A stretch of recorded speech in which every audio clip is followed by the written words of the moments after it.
Thank you for joining us for Weekdays Live with Reverend Al Sharpton. Take the time to share this broadcast right now. Tell your friends it's time to keep it real with Reverend Al. Comment your questions now in the chat or call Reverend Al Sharpton directly on air at 877-532-5797. Now stay tuned for Reverend Al. This is Reverend Al Sharpton. As you watch the broadcast, support National Action Network. Go to www.nationalactionnetwork.net and be involved. You can join, take your membership right online, www.nationalactionnetwork.net. Getting ready to start the program, but we need you to be part of the movement.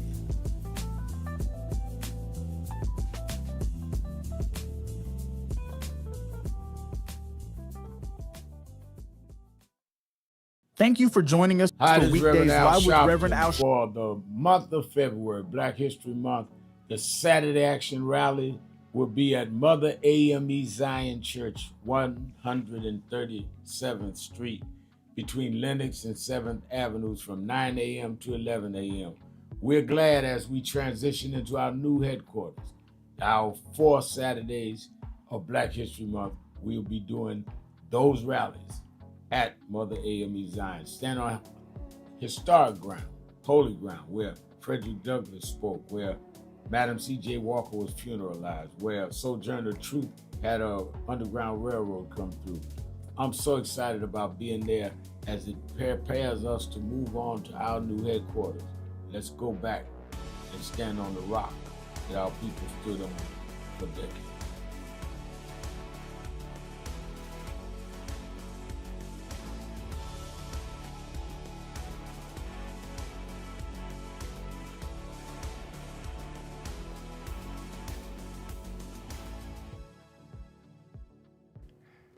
Good morning, everybody.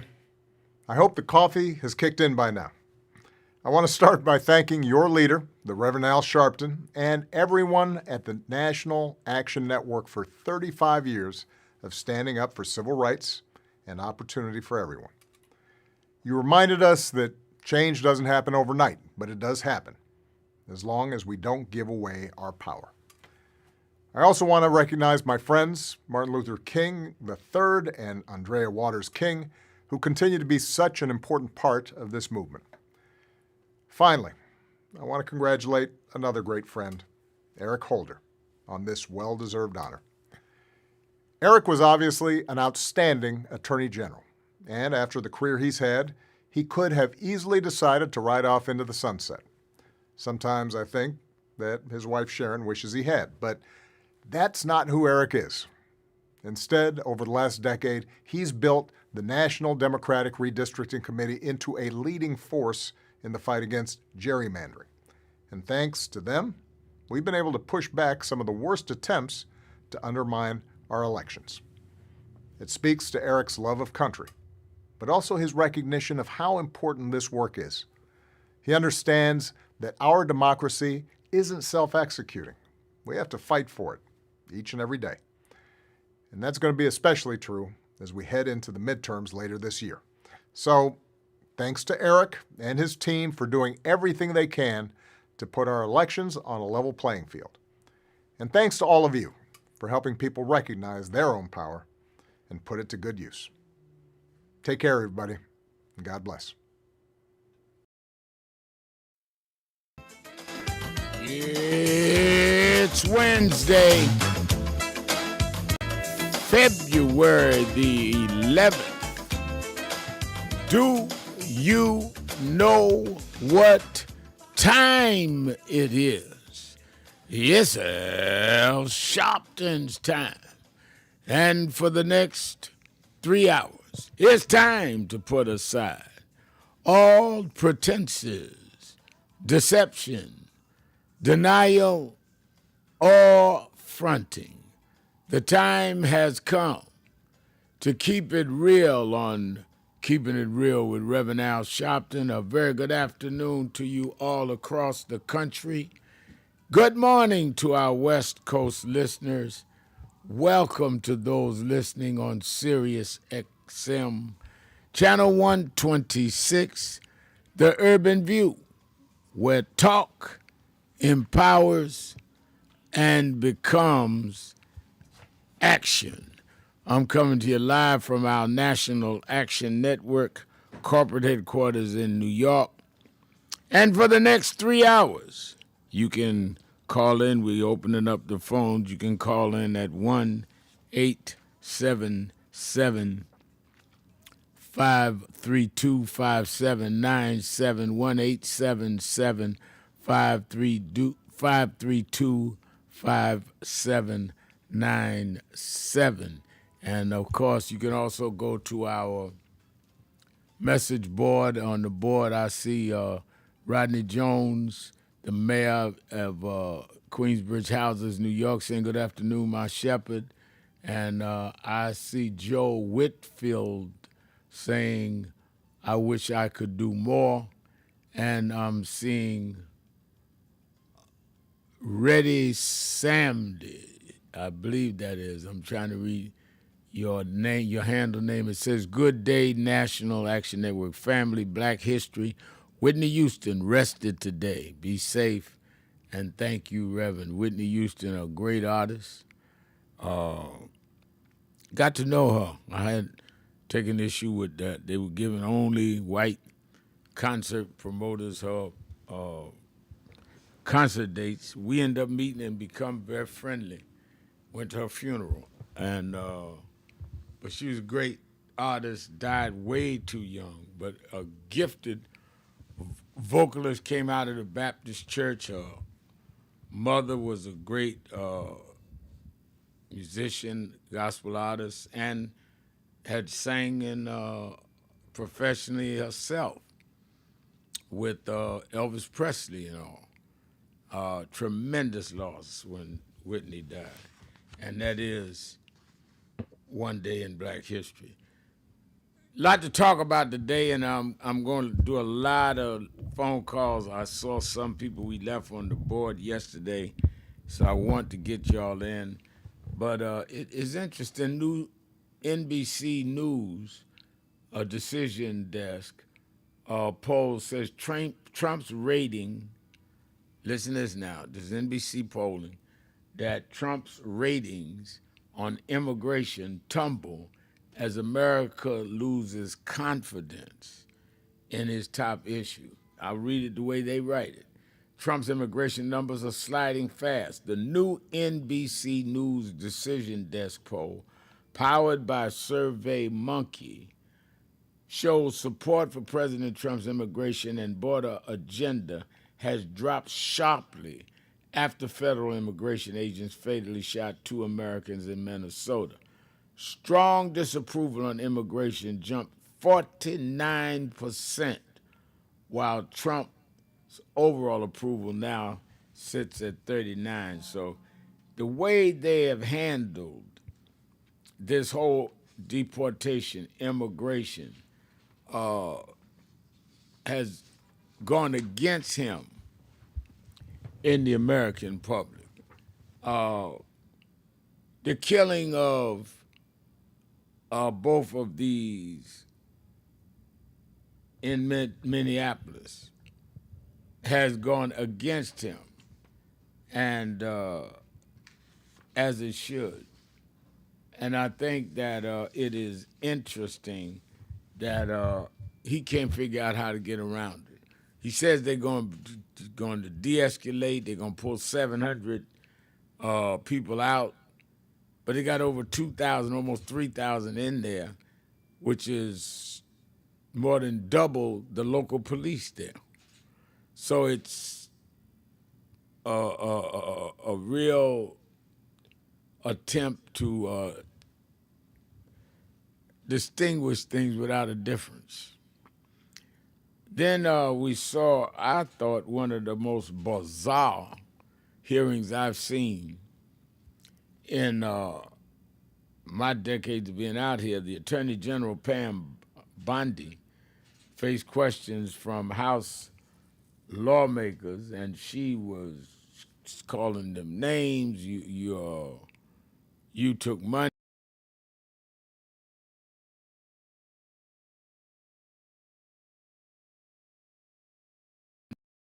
Donald Trump. She certainly didn't help out anything. She accused them of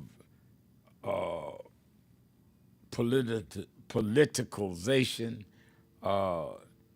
She's faced all kinds of upheaval in her department, and she was given the opportunity to turn around and apologize to the victims of Epstein. There in the hearing, one of the Congress people said, "Will you apologize to them that some of their names were not deleted and that they've been brought through this horror show?" And she talked her way around and never would even apologize. That was a very interesting development today. Then I also see that I reported yesterday to you that the only black governor, Westmore is the only black governor in the 50 states today, is Governor of Maryland. Well, now the National Governors Association that has this annual White House gathering with whoever the president is, they canceled the dinner. They're not going. The National Governors Association said that we're not going to let you just single out Democrats or single out Westmore, so we're not going to have it at all. We won't be over there. Democratic governors boycott over the exclusion. 18 Democrats announced they will skip the White House dinner, calling the move divisive and contrary to the spirit of bipartisan collaboration. And there were reports that Westmore and Colorado Governor Jared Polis would not be invited. And all the Democrats in the Senate said, all the Democrats governors say that we won't go. We'll have our meetings, our conferences, but we won't be going to the White House. So I think that was a good blow of fresh air to see the Democrats stand up. And I think that, look, we're in for a fight, and it's going to be a long fight. He's got just about 3 years left. But some of us have been fighting a long time. You know, they're doing a new documentary on me, and they interviewed a young lady who was in my junior church when I was junior pastor, Washington Temple. And she was talking about how I always did this since I started preaching at 4, was in civil rights at 12. I've been doing this stuff over 60 years. So you talk about you can't take 3. We've been taking longer than that. But forget me. Look how long our ancestors took it. So whatever we got to do, we got to do. And they're running out of how they can spend things. You know, a lot of people saw Pam Bondi, the Attorney General, as someone that was just being too feisty and all of that. I see Joanne Kemp is on our message board saying Pam Bondi lying, snarky, entitled, and indifferent. All of that. Angela Connolly says she was real nasty until she was put on notice as she yelled at the Dems and not the other side. I think that both analyses are right. And I think it's going to come back to hurt them. Because now even some people that were in the middle of independence are looking and say, wait a minute, do we need an administration where you can't question them without them going berserk? I think they did themselves more harm than good. But they're playing to that crowd that wants to see them, stand up, smack them all. They shouldn't be here. And when you do that, your crowd will cheer, but your crowd is limited. The average American is saying, wait a minute, answer the question. How do you deal with 2 dead whites? They had the right to protest. How come all people in your U.S. attorney's offices are quitting, resigning? People that have been lifelong prosecutors say, I can't be part of this. Answer it. No, you're going to come with, you did this or you did that. That don't answer the question. If everything she says about the Democrats is true, that still does not address her question that needs to be answered.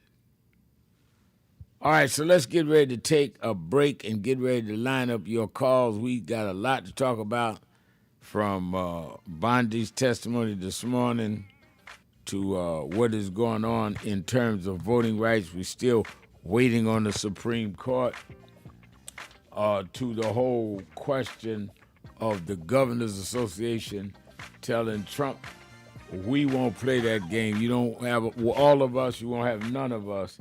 And whatever else is on your mind, keeping it real. Sharpton. We'll be right back. As we look today on King Day, let us not forget that we had to struggle to even have this day. They did not wake up one morning and say, let's give a federal holiday to Martin Luther King. People petitioned, people marched.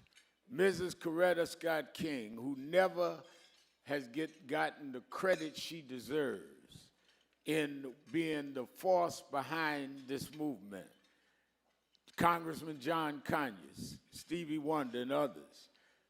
And Ronald Reagan, who had called Martin Luther King a communist, ended up being the president that had to sign the bill for Martin Luther King's federal holiday. The reason why we know struggle works is this holiday is a result of struggle, signed by a president that never thought it would be. Let us remember now, as we bring our children and grandchildren up the Potomac, that they can see the Washington Monument, the Lincoln Memorial, the Jefferson Memorial, and one memorial that never served as president, but changed this country more than any other American, Dr. Martin Luther King, Jr.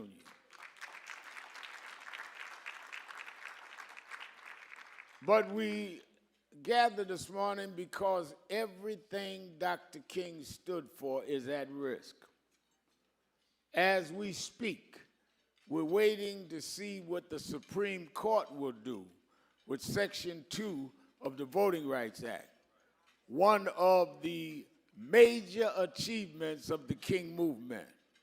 As we speak this morning, this sitting president has declared war on DEI, diversity, equity, and inclusion, which is the core of the Civil Rights Act of '64.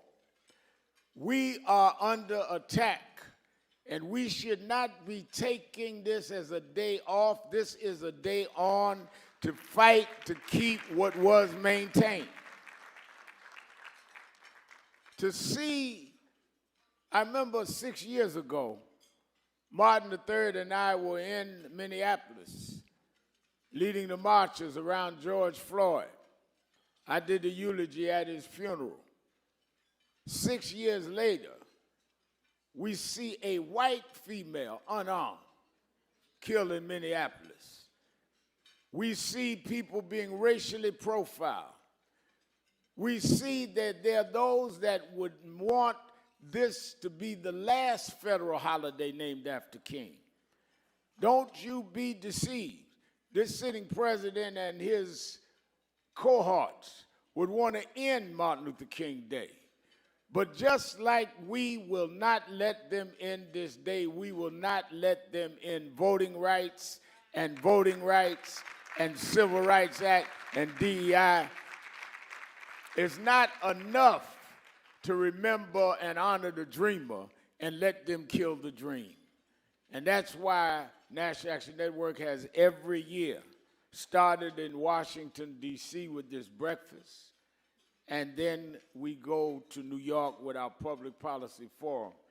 And every year, we try to set an agenda and go into April. We always have our national convention in April, which is the month Dr. King was killed, to say that they killed the dreamer, not the dream. And those of us that come out of that movement is going to continue to fight.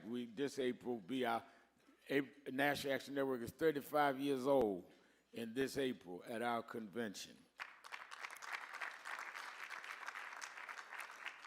One of the things, though, we've been most proud of is to try to keep the assignment that we were given. As I said, Mrs. Coretta Scott King never got the credit she was due. She's the matriarch of this movement. You must know that Dr. King was in Boston, had graduated Morehouse College, 19 years old. Went to Boston University, an Ivy League school at a time many blacks couldn't get in them. Met a young lady who was in conservatory, was going to be an opera singer from Marion, Alabama, Coretta Scott King. They decided to go back south. A lot of blacks that went north and had their upper movement never wanted to go back south. But for whatever reason, Dr. King wanted to go back south, and Mrs. King stood right with him and went to Alabama and ran into history. It is always those that accept the calling that change history, and we should never forget the sacrifice made of Dr. Martin and Mrs. Coretta Scott King, because they did not have to go and lead a boycott. They were Boston University Conservatory graduates. They chose to fight. And when it fell their lot, they kept fighting. And even after Dr. King was assassinated, she kept the movement going. Martin III bonded me and his mother, and she used to reprimand me. Al, you got to be careful with your language. Al, I know you up north, but do this, that, and other. She got on me about being not only in the tradition in your actions, because we always was there, but even in your rhetoric. And it was because of that that it meant so much. For the last 30 years, Martin and I have walked step by step together because we had that bond, and I felt that Mrs. King gave us that. He has kept this dream alive all over the world. He has worked with the offsprings of Mahatma Gandhi to keep this tradition going. But I thought I knew a lot about how God operates because I've been preaching since I was a little boy. So I thought I'd never see another person in the spirit of Coretta Scott King. But Andrea Waters King walks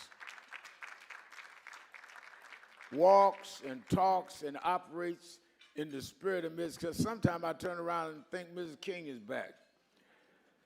She is more adamant. When Martin and I are saying, well, I don't know about this, she gets us on the Zoom and zooms us up. Say, no, y'all got to do this and this way. So I want to bring, before we start the awards, to the stage the heirs of Dr. Martin Luther King and Coretta Scott King, Andrea Waters King and Martin Luther King III. It is really an intersection of both emotions, because when I was 11 or 12 years old, so I watched the news a lot, and I became enthralled with the image of Adam Clayton Powell. I was around 11, and I convinced my mother to let me come up to this church to see Adam Clayton Powell. And in those days, people in Brooklyn used to say it's dangerous to go to Harlem. And folk in Harlem used to say it's dangerous to go to Brooklyn. Now, to 135th Street, and I came, sat right back there, and Adam Clayton Powell walked down this platform. And I remember after the church, in those days, Johnson, the pastor's study was right inside with the plexiglass, and I knocked on the door and I told the secretary I wanted to meet Reverend Powell. She looked down this little 11-year-old boy. She said, really? She said, who should I say? I said, Reverend Al Sharpton. That power means dignity. Means we're gonna walk side by side with you, or through you. We're gonna be with dignity and integrity. We don't want any more than you have, and we're not going to accept any less than you have. That's my fellow.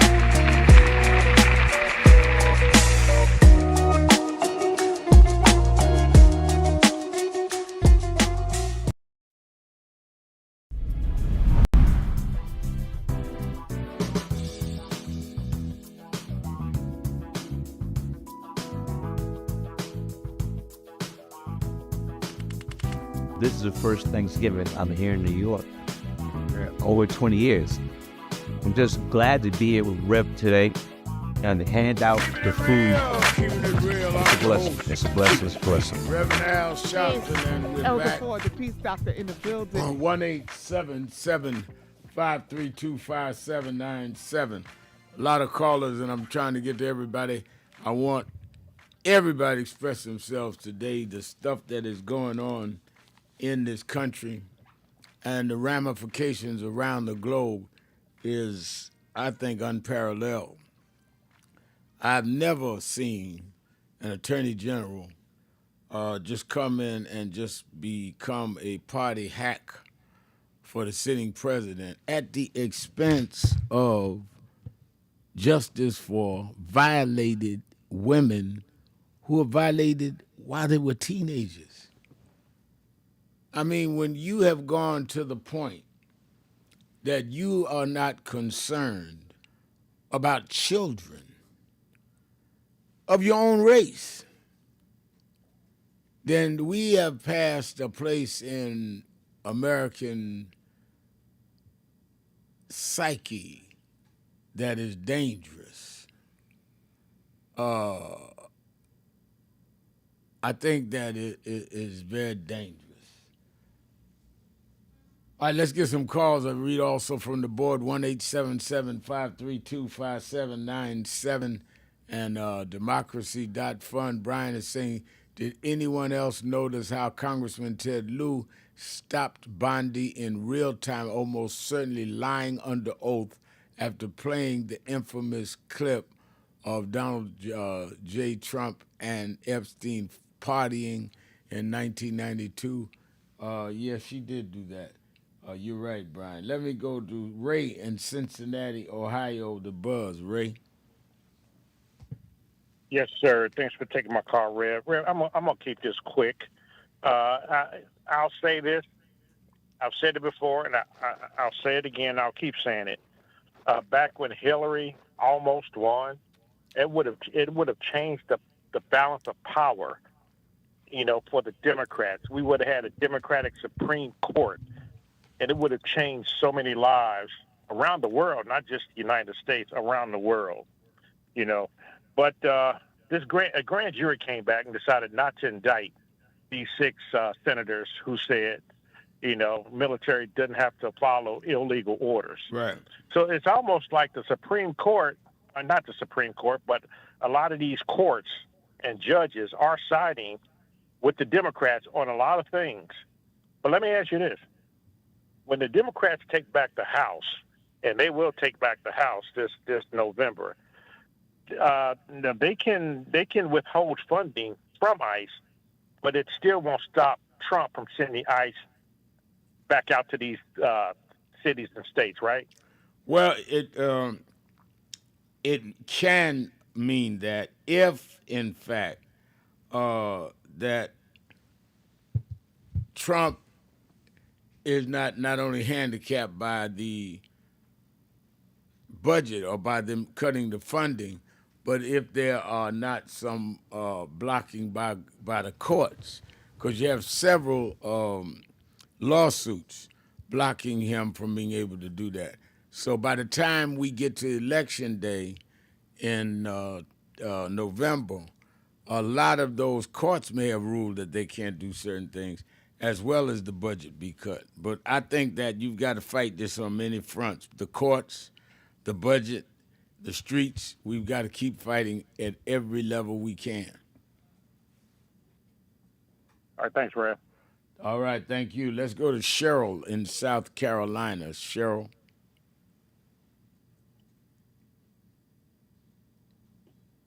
Is Cheryl there? I'm getting it right now. Whether they Here we go. Got it. or not, that Wait a minute, you got to start we over. started We with- didn't hear you. Start again. Oh, I'm sorry. Okay, then. Yes, Pastor Sharpton. I'm calling from Florence, South Carolina, and again, the reason for the call is to let everyone know about what's going on with the United States Postal Service. They are saying if you get mail in the mailbox and put it in the post office, it might not be considered as that marked date, especially when it comes to our voting and any important information. And the reason why it could be slow getting through the system is because they got people cut back, working those limited workers very hard, and they're cutting back the volume of workers, but the volume of mail is large, and they're still losing money, and they got a class action lawsuit against them ever since over 18 years ago. They let people go and would not accommodate them for their injuries, on-the-job injuries, or their disabilities. And I'm one of those individuals still waiting on for that settlement. And again, can't even get our congressman or representative to step in and find out why they're taking so long to settle with this lawsuit. So how long has the lawsuit been in on the Postal 18 Service? years, Reverend Sharpton. You can Google it on the site. Anybody can. NRP class action lawsuit with the United States Postal Service. That's a shame. Wow. And they have not settled, and it's close to 3,000 people. They turned around and let go and didn't do it right by the for his accommodation. Did not accommodate them for their disabilities or on-the-job injuries. And they got less people working in the post office, and that's going to make the mail slower. And again, if you drop a letter off in the mailbox or the post office, that don't mean whenever you don't know when it may get the stamp on it showing when it was mailed. And that has a lot to do with when it comes to voting too. When it comes to our ballots, when time to vote. They're using the post office as another tool to do their dirty work. Yeah. All right, thank you for your call. We need to Google that up, follow that case. That is absolutely outrageous. Bob Watson is saying on the message board, Reverend Al, the Democratic governors cancel the meeting with Trump. I think he will meet with all the Republican governors and tell them to let ICE be at the polls in Democratic voting areas. I wouldn't doubt it. I give credit for the Democratic governors standing up for once. But that does not mean Trump's going back down. There's going to be a fight to the finish. And I tell you what, Bob, some of us ready for the fight because some of us understood we never got nothing anywhere in this country without a fight. So question is, how long can he keep swinging? How long can we keep swinging back? I grew up in the hood, and one thing I've never seen is people afraid of people that they already beat. We beat Trump in 2020. Trump is not invincible. We beat him in 2020. Biden won that election. Don't be so scared of Trump. You saw where even 4 Republicans voted against him in the House on the tariffs. There's starting to be some break in the chink here. When you got the 4 Republicans in the House of Representatives voting against him on the tariff question, that he could have unilateral power of the tariffs, telling me even they're smelling the coffee, that this is not going the way they thought it would go. So you got to just keep going. And because right's going to overpower wrong somehow if you keep going, if you're faithful. I believe that. Kennedy Marie Shabazz is saying, good afternoon, Reverend Sharpton. The hearing with the Attorney General was disappointing and deplorable. How can they sit up there in front of the survivors like they didn't matter? It's terrible. And I ask everyone for prayer to pray for the survivors and anyone that went through abuse. I think that Kennedy is right. They had the victims, some of the victims, in the hearing room. And for her to not take the opportunity to apologize, when a congressperson said, will you apologize to them right now? She came back and attacked the congresswoman. These people went through rape underage, because anytime you have sex underage, it's a rape. Traumatized them for the rest of their life. May never recover totally. And you can't even say, I'm sorry what you went through, based on you got to play bad for Donald Trump. I mean, the country's come and sink that low. It's sick, but we can't allow it to go unanswered. Let's take a break. 1-877-532-5797. Sharpton, keeping it real. Be right back. Some of you forget where you come from and forget how you got there and act like you got there because you were qualified or that you had a good resume. But some of us had to pay a price for your resume to even be read. Some of us had to take nights in jails and licks upside the head or shut out of boardrooms like Byron so you could walk down red carpets and act like you got there by yourself. So I received this award with a special, special place in my heart and on my shelf because I'm getting it from a freedom fighter who never forgot where he came from and how he got there.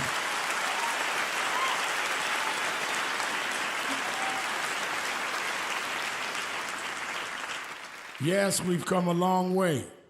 We've had now a black president and now a black vice president, but we still can get shot down and have to march to get a case in court. We still can get shut out of boardrooms. We're still doubly unemployed in a good economy. So we're gonna have to keep marching. And I thank not only my family, a mother that raised me by herself, but I thank that lady at the end of the march that knows she won't be on TV that night and knows her name will never be in the paper, but she believed in me enough to get at the end of the line and make me look good. Because Dr. King used to say, if you call a march and no one shows up, you just going for a walk. And I want to thank those that marched with me. 32 years ago, here in Los Angeles, we marched. And then many years later, with George Floyd and others, we're still marching. And I'm gonna keep marching, I'm gonna keep agitating, and I'm gonna keep going.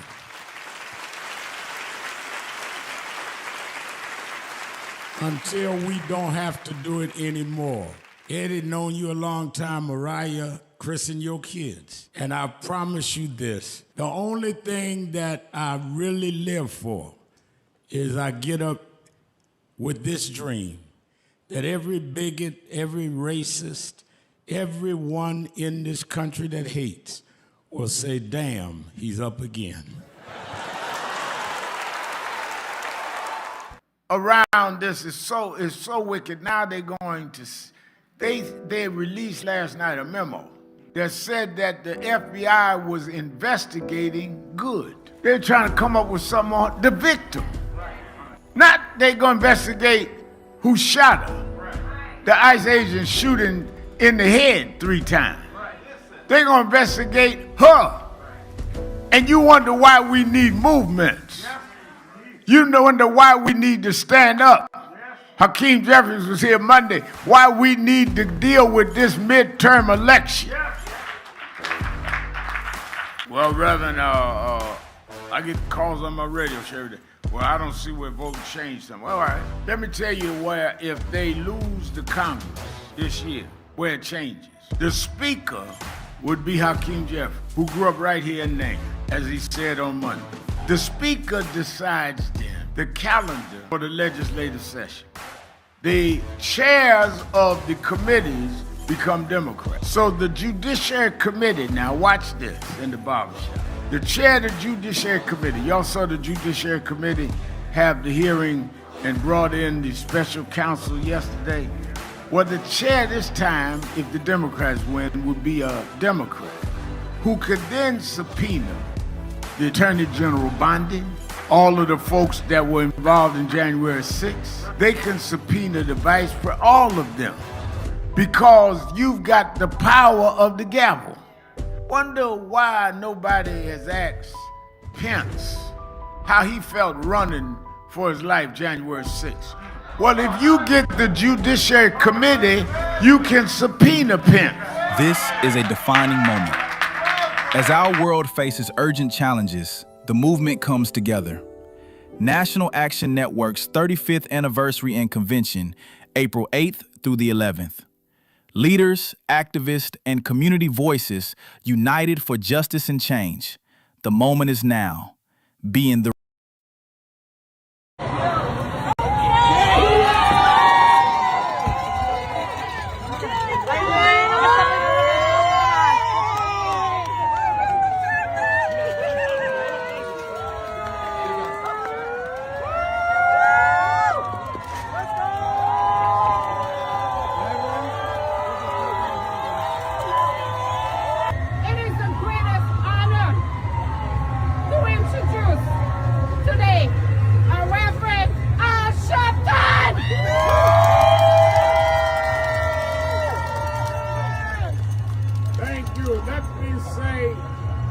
I wanted to come today on Martin Luther King Day. Because Martin Luther King died in Memphis fighting for wages for garbage workers.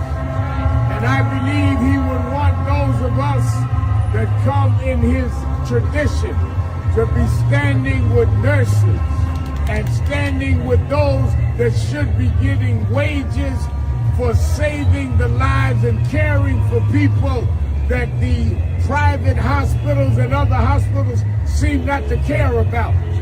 How can you spend King Day and turn your back on people that are working and not insured right and not given the right wages and not given the right respect when they're taking care of our afflicted, our ill, our infirm?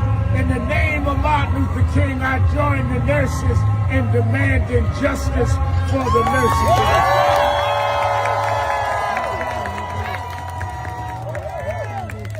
This is not only a labor issue, this is a civil rights issue. This is a human rights issue. It's an issue that black and white, Latino, Asian, all can stand together. Because those that want to make profits out of people's illness, rather than pay for those that care for them, that stand for them, that are there when their families are not there in some cases. So we had to come on King Day. Many of the dignitaries came to the House of Justice, but I left to come and stand here with them to let them know that Martin Luther King Day is a day to stand up for those that are standing in the cold, but they never left the patients in the cold. No justice. No peace. No justice. No peace. No justice. No peace. No justice. No peace. No justice. No peace. All right.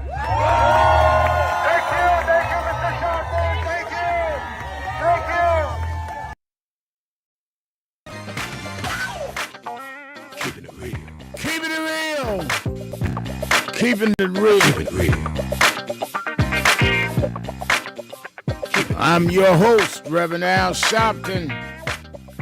Let's go right back to the phones. 1-877-532-5797. And I'm not giving announcements, but I'm going right back to the phones after the announcements. I've been on the phone, particularly after watching that House hearing with Attorney General Bondi. So you know I'm going to have some of the members of that committee on the show Saturday and Sunday, and the members of the Senate, because we're getting down to the wire on whether or not we're going to have another temporary shutdown, and some of the Democratic governors who now saying they're not going to the dinner with President Trump because he's excluded Westmore and other Democrats that opposed him. So it's going to be hot and heavy. Don't miss Saturday and Sunday, 5 p.m. Eastern Time. Politics Nation with Al Sharpton live on MS Now. Politics Nation live at 5 p.m. Eastern Time on MS Now. And I'm booking these senators and governors myself. And you, of course, can watch it live on MS Now. You know, a lady stopped me in the street last night and said, Reverend Al, I don't know how you do it. You do radio every day, 5 days a week, this show, Sundays, Sunday morning show I do on FMs, and then Saturday we are live on the radio with the Saturday Rally. And you do your television show, and you do Morning Joe 2 or 3 times a week in the cold wilds. I don't know how you do it. I said, well, if it takes a lot of energy for me to do it, it don't take as much for you to just turn the knob. So you have no excuse. If I can do it, then you ought to be able to say I can keep up with it. A lot easier on you. And hopefully you're not just watching, but you're getting involved. And you that are in New York, New Jersey, Connecticut area, being involved is coming to the Saturday Action Rally. We are at Mother AME Zion Church in Harlem for the month of Black History Month. And I'm telling you, the rally Saturday, even in that sub-zero weather, was a great rally. A couple hundred people showed up. I was surprised so many people came up. And, of course, you that watched it and can watch it every Saturday, 9 a.m. to 11 a.m. on YouTube, on Impact Television, and on nationalactionnetwork.net. Don't miss it. And we're getting real close to locking down the registration at the National Action Network Convention. I'm not even released the names yet of who we are going to have there, and we are really, really getting close to the mark. If you have not signed up, it's April the 8th through the 11th. We're dealing with every issue from AI to energy to voter rights to how we deal with the question of DEI to criminal justice. They are still abusing our people in criminal justice. A lot of the victims' families will be there. And, of course, our women's luncheon, ministers' luncheon, youth, all of that. And it's all free. All you have to do is go to www.nationalactionnetwork.net, www.nationalactionnetwork.net, and we will look for you as you register for 1 day, 2 days, or all 4 days. Let us, if there ever was a time, we need to come out that convention hitting the ground. We're going to deal with these companies with the shareholder strategy that we've been studying for a few months now. We'll have it ripe and ready in April. And how we're going to deal with countering their political blockage points at the polls for the midterm elections. So you need to be there. All right, let's go to Yogi in Chicago, Illinois. Yogi, you're keeping it real with Al Sharpton. How you doing, Reverend Al? Doing pretty good. How you doing, Yogi? Yeah, I'm doing fine. They tell me that people are coming to visit you in New York, and when you're there, Jim Reynolds, and say that it's amazing that my name comes up. Isn't that amazing? That comes up. But Reverend Al, with the ICE problem, can't we also have people at the polls just like ICE would have people at the polls? Of course, though, we don't want people coming with guns, but if ICE is going to be there at the polls, what's wrong with us having our people and people there at the polls also, besides the ones that's there, the regular, say, vote? Well, I think that is part of what we're going to deal with at the convention, because we need to definitely have people there, but they need to be trained. They need to know what their rights are and what they're not, and they need to be, in many ways, prepped on what to do because that's the answer. I mean, I was going to deal with it at the convention, but as always, you thinking ahead of everybody. That's why your name keeps coming up. You hit it right on the head. We cannot let them. You know, we used to have what we call, and still do in some cases, poll watchers. There's nothing stopping us. One of the things that people, I think, allow Trump to do is act like, oh, he's going to do this, like we can't counter it. Let him do what he's going to do. We can strategize against anything he wants to do. We beat people that have far more power than him during segregation. So all we need to do is be organized. That's why we need to convene and be together. And also, can't we get the regular police officers that are not with ICE to be in position for that protection of people that's coming in line to vote? That's got to be part of the strategy. That has to be part of the strategy. You're right. You're right. I just wonder, and I'm still around, Rev Mal, so don't let nobody tell you that Yogi is up there. I'm up in age, but I'm here.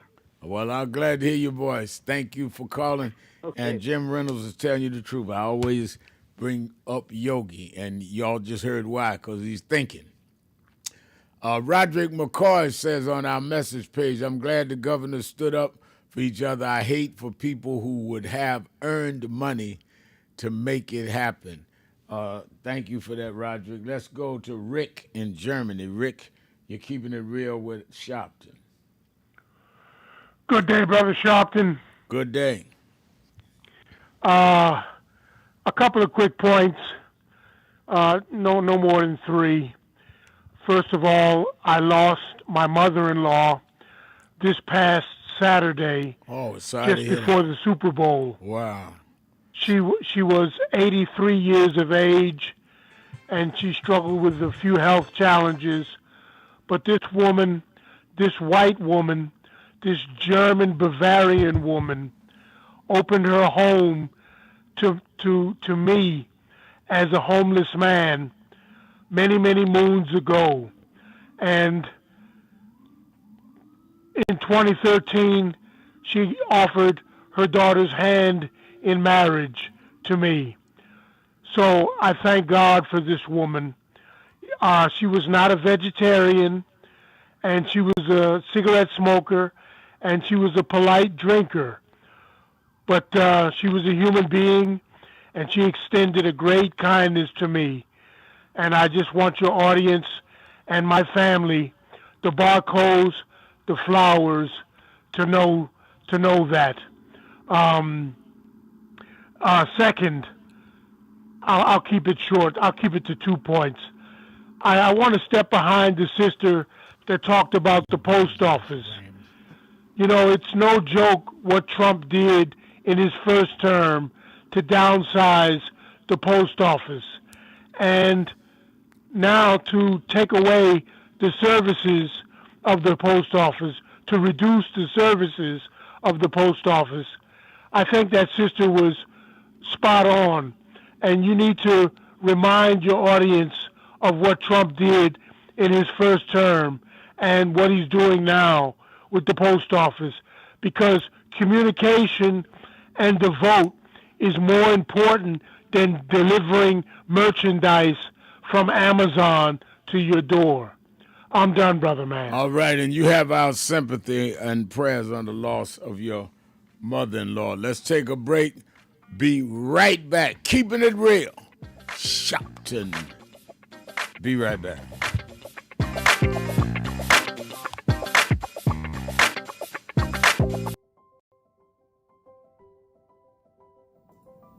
Hi, it's Reverend Al Sharpton, President and founder of National Action Network.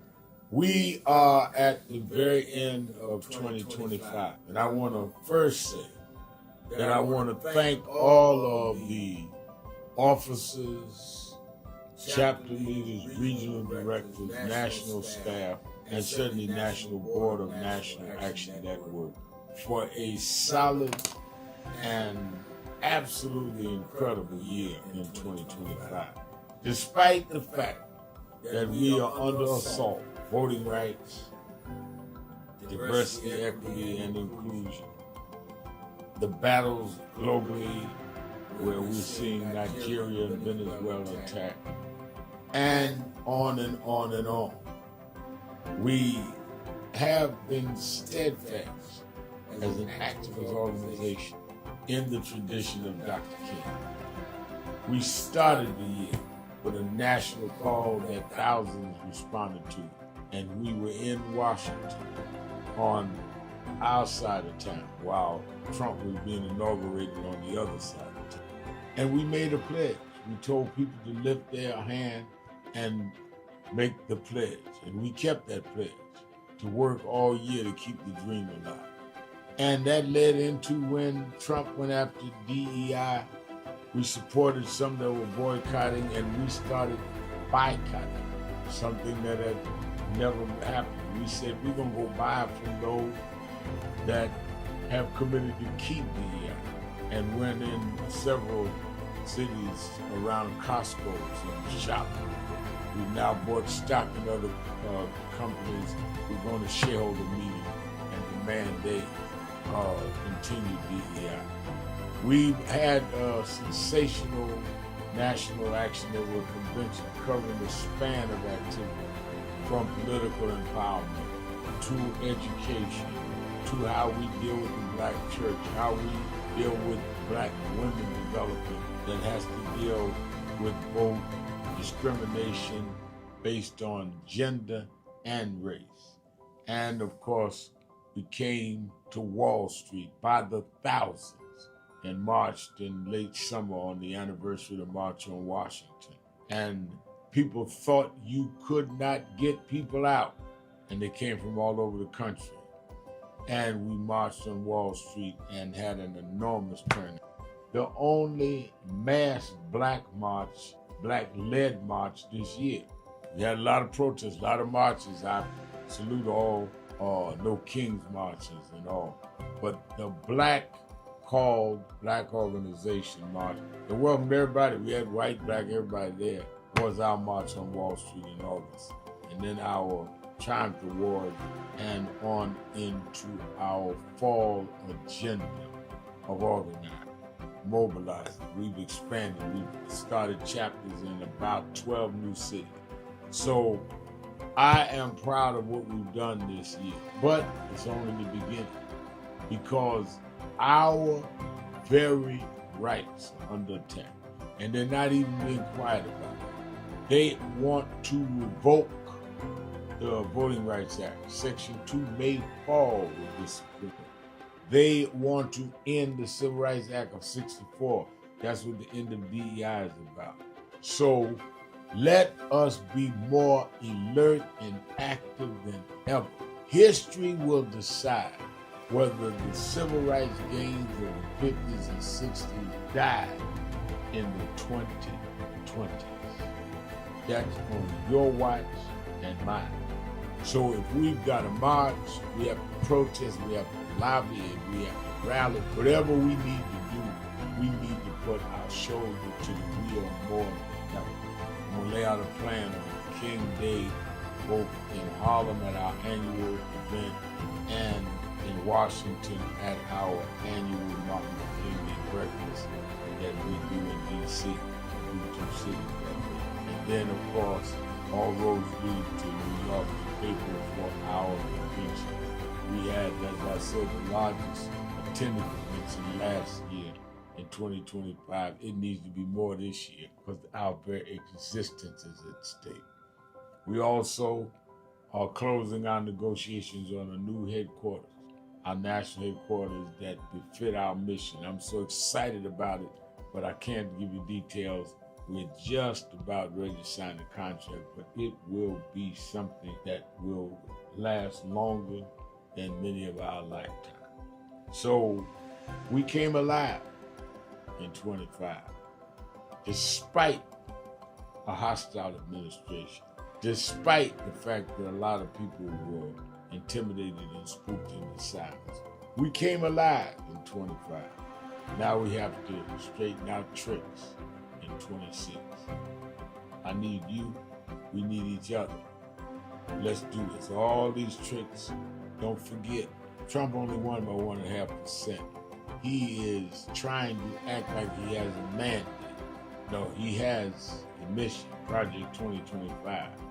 We have the mandate that we can't let them undo what has been done. And we must even go further for the empowerment of all people. Happy New Year. And be focused.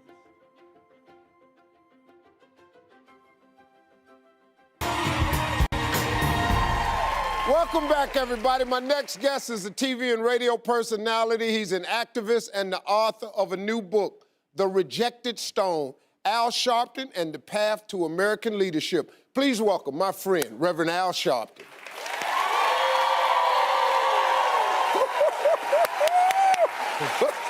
Ram, how you doing? Good. Look at you.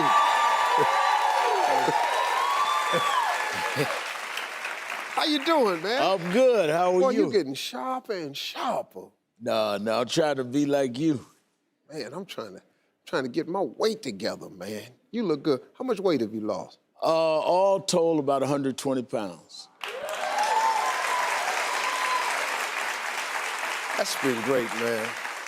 I'm gonna get into this book, but I gotta tell you, man, I really do appreciate your stand for the small man. I think it's the common man that has really connected with you over the years, and the common cause, I think, has been very, very effective. Well, thank you. That's what my ministry is all about. Yeah. You have to know in life what your passion is, what gets you up in the morning. Mm-hmm. And that's my passion. And I once you lose it, you should get out of it and do something else. Right.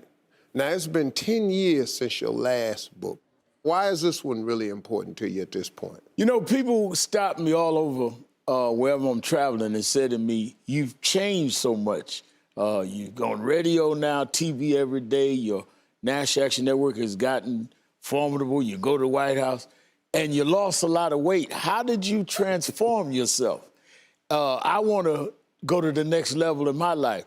And I thought about it. I said, rather than just talk politics, I wanted to write a book about how anybody, any race, any religion, can transform themselves and go to the next step in life and not be afraid to do it, because you can do it. Right. And I'm a billboard of that.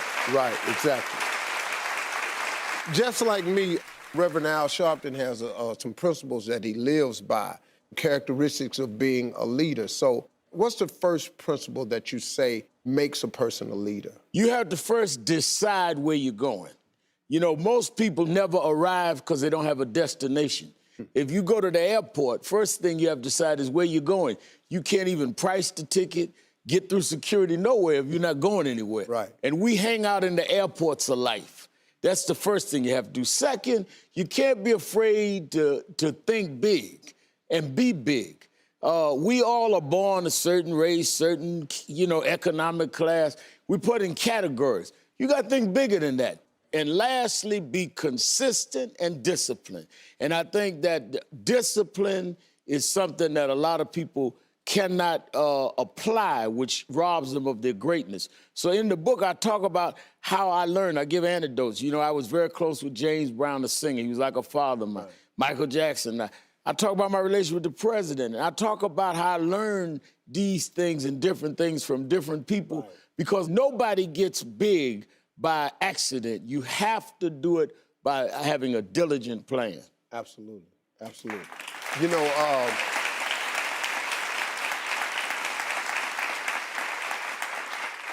it's that thinking big part that stops a lot of people, because they see themselves in their environment only. You know, my mother, when I was small, used to bring home travel magazines. Mm-hmm. And my father didn't understand, why you buying all these travel magazines? We ain't got no money to go to these places. She said, it's for Steve now, the kids, because I want them to see other places, because one day they will be able to go. And I saw Aruba. I was snorkeling in the Barrier Reef at 9. No money to get there, but it was them making me see it. You know, the rejected stone comes from the Bible. The rejected stone to be the cornerstone. We've all been rejects, whether in our homes, whether Reverend in our Al jobs, Sharpton, whether in our life. 1-877-532-5797. Sharpton. Keeping it real. You can also go on the message board and send me a message like James Thomas is sending, saying, the Epstein survivors, I hope that your vote for the con man was a bad one because we black folks was trying to tell you that you were about to be conned by a snake oilsman.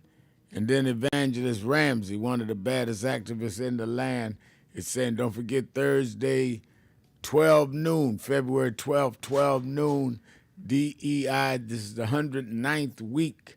Nan is going out there with Evangelist Ramsey and others in front of 787 11th Avenue, 12 noon. You can pick it. They've been out there 109 weeks.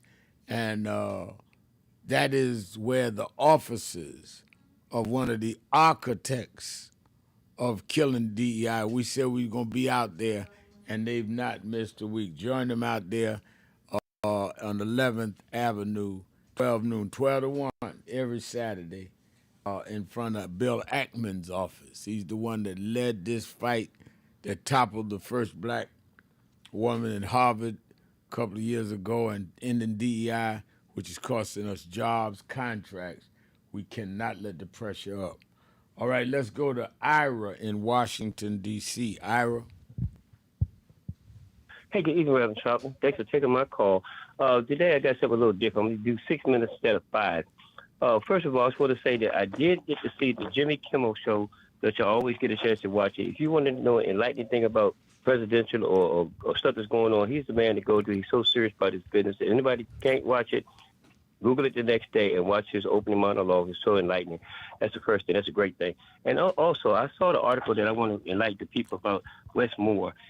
They were saying that when leadership excludes the only black governor in America, the issue isn't politics, it's principle. Everyone governor should stand up and decline the invitation. Integrity requires solidarity. And that's really a truth to that point. Yeah, well, the Democrats have stood up. Democrats said they're not going. Well, that's a great thing, and that's a good thing that they should do. And I can understand that's the way it should go. My second thing is about I saw an article which is made by this person called Pretty PRETTY _LA_3. It's about the quantum financial system, which is designed to collapse our current system. It's what that is entailed to do. I didn't want to go into detail because you had to look it up, and it's a lot to it. But it's fact checking. It's actually legitimate. And my last thing that I want to go across, I got something from this young lady called it's SHAUNASBORD, Shauna's Board. It's on Instagram. All those on Instagram. It's in reference to the NATC Trump regime trying to nationalize consumer banking, which is a whole lot of stuff to it that they can't do that. And I found out that the Trump family is in cahoots with this. They want to do that because they have some kind of voluntary Trump cards and stuff like that, and is in cahoots with their family, has ties to that cryptocurrency stuff, and there's the World Liberty Financial Group, which is backed by the Trump family in order to get a debit card to bypass traditional banking intermediaries. So I just want to pass that along to folks so they can be enlightened about how they're trying to make you be something that they want you to be. So that's what I got to say, brother. All right, thank you for your call. Let's go to my friend in Chevy Chase, Maryland, Miss Richardson. Miss Richardson. Yes, good afternoon, my Reverend. Good afternoon. Yeah, Rev, I just want to get some clarity about what you and I were talking about, but I did want to touch on the drone because on local news, they were saying that their drones trying to come in with drug cartel by planes or whatever, helicopters or planes, the drone situation. And they were trying to, they're saying that they're trying to get into U.S. airspace. See, Rep, these criminals, they're trying to... Wait a minute, I'm trying to understand what you're saying. The drones from who? Mm-hmm. Whose drones? Well, they just said on the news there's a drone that was trying to come in on U.S. airspace. Yeah, but That's all it directed said. by who? Well, it didn't specifically say direct, but I mean, the drones were these people that were against America. They're trying to bring this drug cartel situation. Yeah, but again, there are a lot of people against America. Is it China directing the drones? Is it Russia? Is it some of the Caribbean countries they messing with? I think that it is very important. We know who we are accusing of the drones, so we know what we are being cautious But I mean, of. Right. I'm just citing out that they're drones, And so you men would know more about that if you're doing your research than we women, because we women don't read about, or we don't, in general, will pay that sort of, because that's... I don't know if gender has anything to do with information. I think you brought up the information. You're a woman. That's why I'm asking you. I've not seen the reports you're talking about. Okay, but Reb, I'm trying to tell you, this is on local news, the news that comes on for a half an hour, and then they bring those ridiculous soap operas on, and you know who's watching that. So I'm only saying, Reb, it's a local newscast that come on at noon, and they just cited on the reading, drones are in the trying to come into U.S. airspace. But I wanted to connect with you were saying that we did have a Jewish president, because you and I talked, and I said we've never had a Jewish president, Reb, and you said you disagreed with me. No, I didn't say that. I didn't say that about I never saw a Jewish president. I think that's a fact that called himself Jewish. I think it was another point that I think you said something like we had never had one run or something like that. But I take 30 calls a day, Ms. Richardson. I don't remember every conversation. You'd have to cite. You don't remember that one? No. Yeah. You have to tell me exactly what we're talking about. But I was talking about Bernie, and when you had pointed out that Bernie, but you cited very, specifically he wasn't for reparations, but there are other programs that blacks agree with him on, not just reparations. Don't forget, Obama was black president. He came in and he was against reparations and I disagreed with him. I disagree.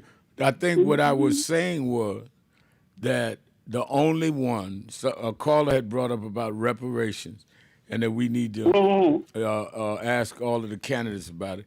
And I said I did that.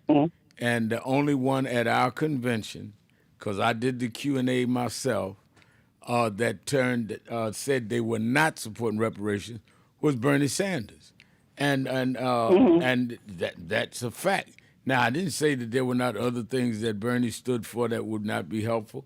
I was answering the point of somebody saying about reparations. You're correct. Barack Obama didn't support reparations, and I disagree with him, but I still supported him on other things. That's a fact. Other things, yeah. That's what I think. That's what I was trying to point out. Maybe you came in a little before I was getting there, because I was going to say, on a lot of Bernie's issues, blacks agree with him. You did say a lot of blacks voted for him, but I mean, no, he never got. He got some black votes. That's correct. He never got the majority of the black votes in no, a not lot the of majority. I guess I don't want to. Because I don't want you to understand me. I love you too much, but that's not really what I'm saying. I'm just saying he did have some votes. Yeah, he did. And but the last thing I just want to say, you can go because I know you're up for the break. You see, this thing with these things in the air, it scares me. Because see, when I hang up, could you just speak after the break? 911 was the same thing. How did these Muslims or whatever they are, how did they get into the U.S. airspace to begin with? How do we know? How do we know they're Muslims if we don't know who's doing it? We can't say that. That's why I'm asking you. Drones from where? Now we say Muslim. We don't know that. You said the local news said drones. They didn't send them out Muslims.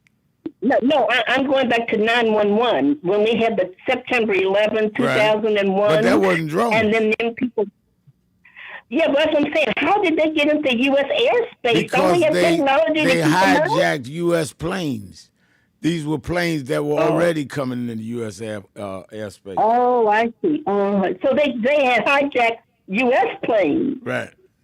Oh, okay. Yeah, I guess you really cleared it up, Rip. And I'll call you a little later in the week. All right. Thank you, Miss Richardson. Let's get ready to take a break. 1-877-532-5797 Sharpton, keeping it real. Be right back.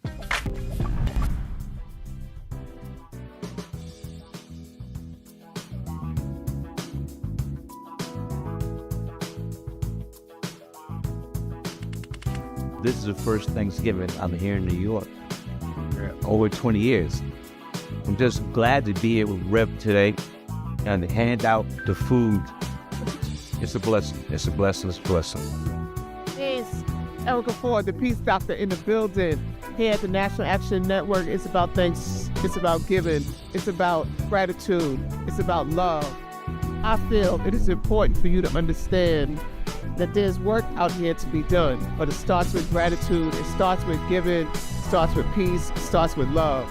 Let's go. Before we feed our family, we got to make sure that we feed the community. That's right. That's what it's all about. We got to come with Sharpton phones. You come and you make sure you show up, serve the community. That's what it's all about.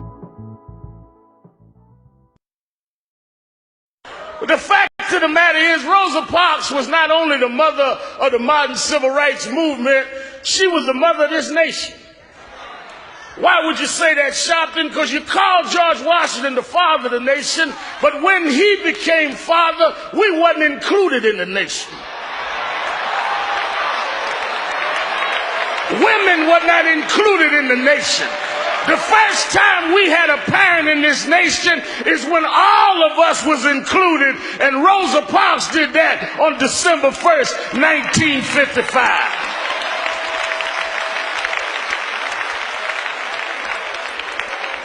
I heard somebody say Jim Crow is who she fought, and Jim Crow is still around. But Jim Crow is old. That's not who I'm mindful of today. The problem is Jim Crow has sons.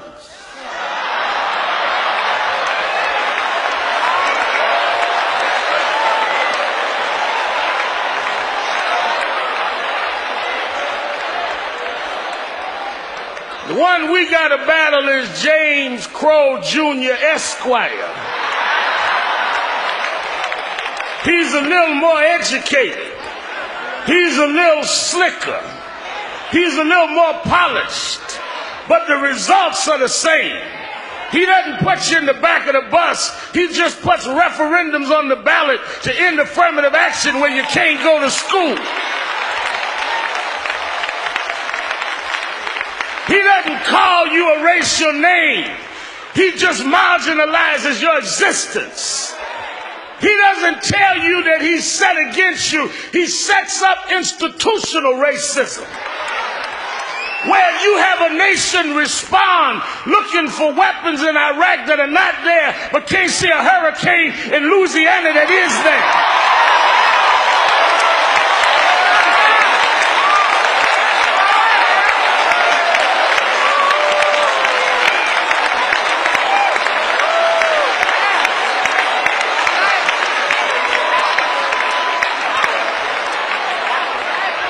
James Crow Jr. Esquire. That's who we got to fight.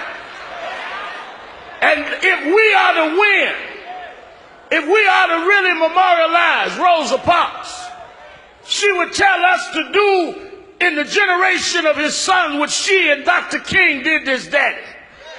They didn't talk a fight, they fought the fight. They didn't show up at funerals, they showed up on the picket line and the march line and the jailhouse. It amazes me that we sit here acting like we don't have work to do. And that many of us in our own community are mocking her memory. They formed a movement when they had none of what we got. You realize that Dr. King and Dr. Abernathy and them formed a boycott after Rosa Parks where people stayed off the bus for a year, went to rallies every night, and they never had email, never had a cell phone, never could go online. Here you got 2 cell phones in your pocket, emails, computers at the house, and can't even get a block association meeting together.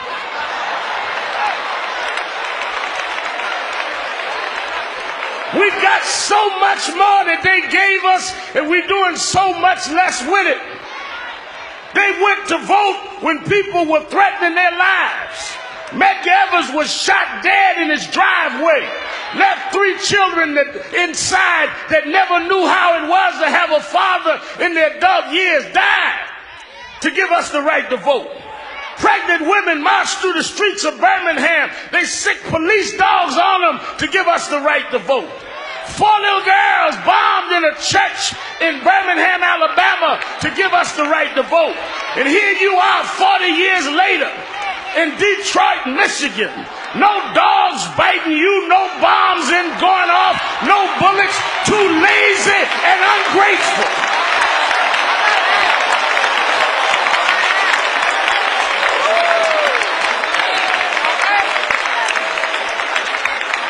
Making mockery of her memory. Making mockery of her memory. Nobody should have to beg you to vote. Nobody should have to beg you to stand up and protect the rights that they died and suffered to give us. You can't take care of one thing on the ballot in Michigan when they had to change the laws of all 50 states. You complaining about one referendum when they did a whole revolution and never fired one shot. And then you turn it around on each other. Why do I want my daughters to visit that stone? Because I want them to know black women are not hoes.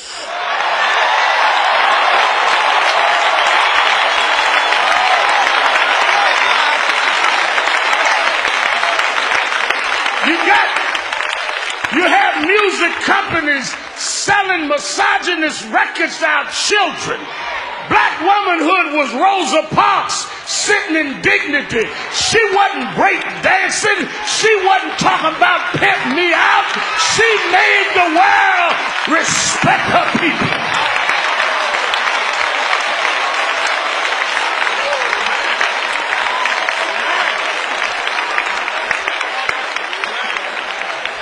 So I want to thank Reverend Jackson and Mrs. Jackson and others that taught us a little younger who Rosa was, and we got to pass that on. Now I want to challenge everybody here today that when we leave here, you ought to make a Rosa resolution. You ought to make one commitment in her name to yourself. That you won't either join some organization or you won't stand for some policy. You ought to make a Rosa resolution. You ought to resolve that you're going to do something that'll make a difference because we're here because she made a difference. Most people come and go and we never come to say goodbye because their hellos didn't mean anything to us. But we're here because she touched every one of us. And we need to make a Rosa resolution. I said to some of the young rappers the other day, talking to me about, well, you get on us about calling women out their names. I said you need to come and know the story of a dignified woman. They make the excuse, Mayor Kilpatrick said, well, you know, we love Aretha and that generation, but we just kick it like we see it. We just mirrors that reflect what we see. But there's something strange about that. I use a mirror every morning. But I don't get up out the bed, hair all over my head, sleep around my eyes, slobber around my mouth, walk outside talking about I'm going to keep it real. Mirrors are not only to reflect what you see, mirrors are to correct what you see.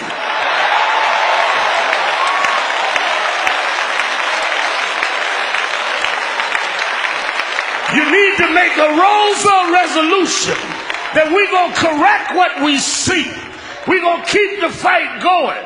And we're going to have James Crow Jr. Esquire know that we are the children of those that change the world.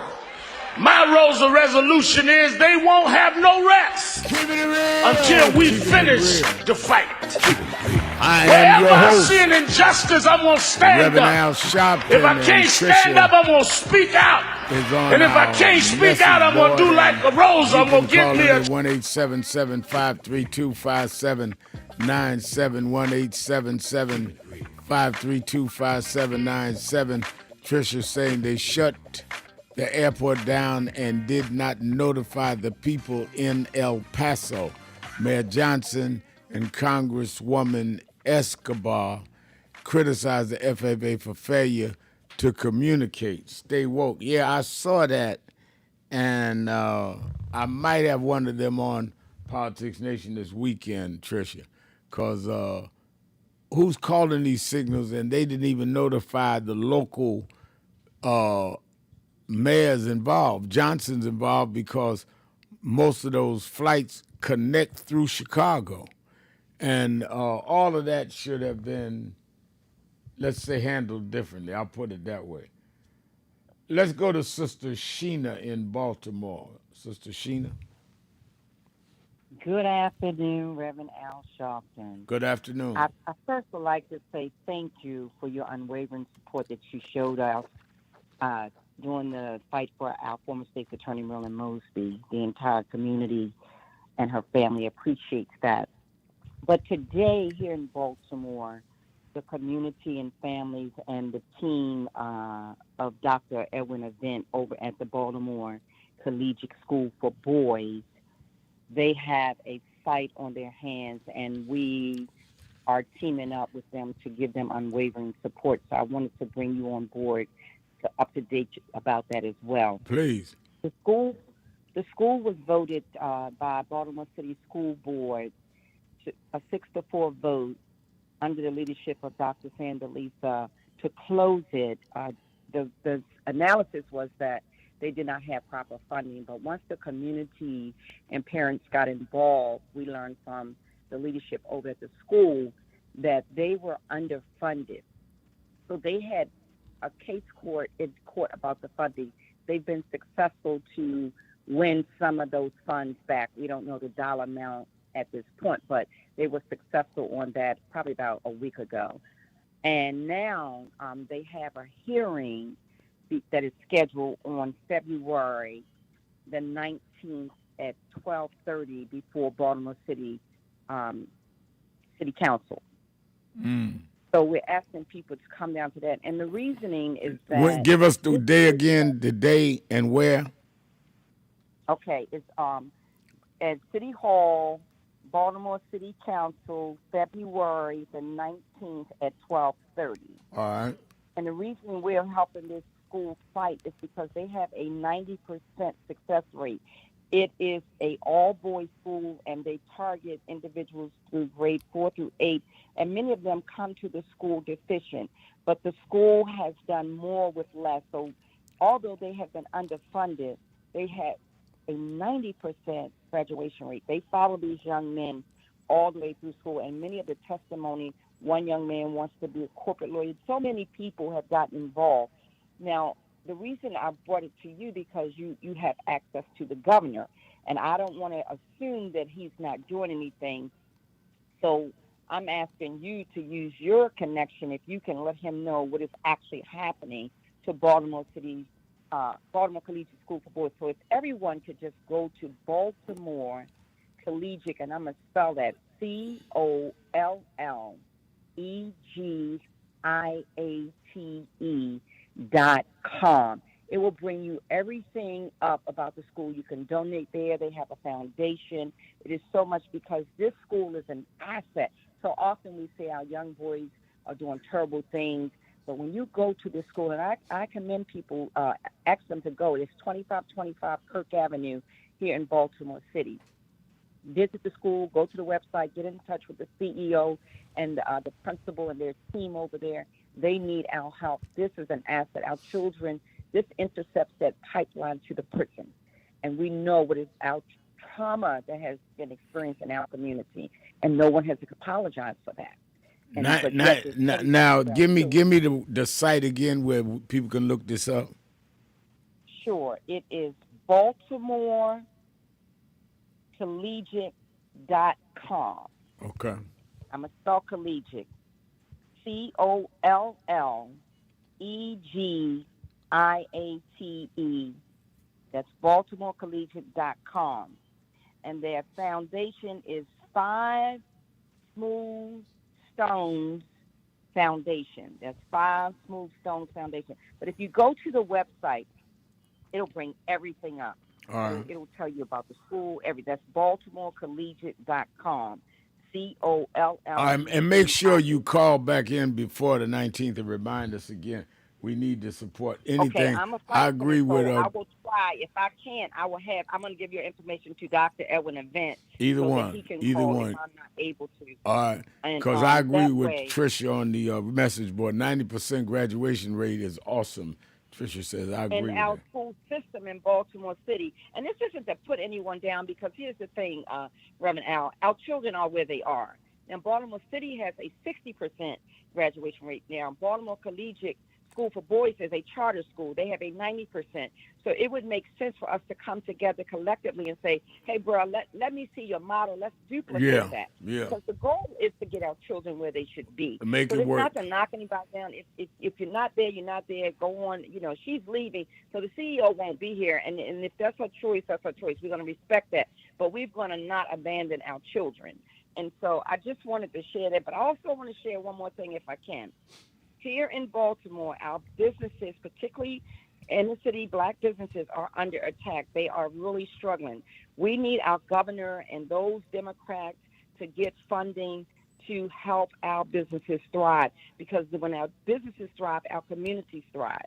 So please, Terra Cafe is at 101 East 25th Street.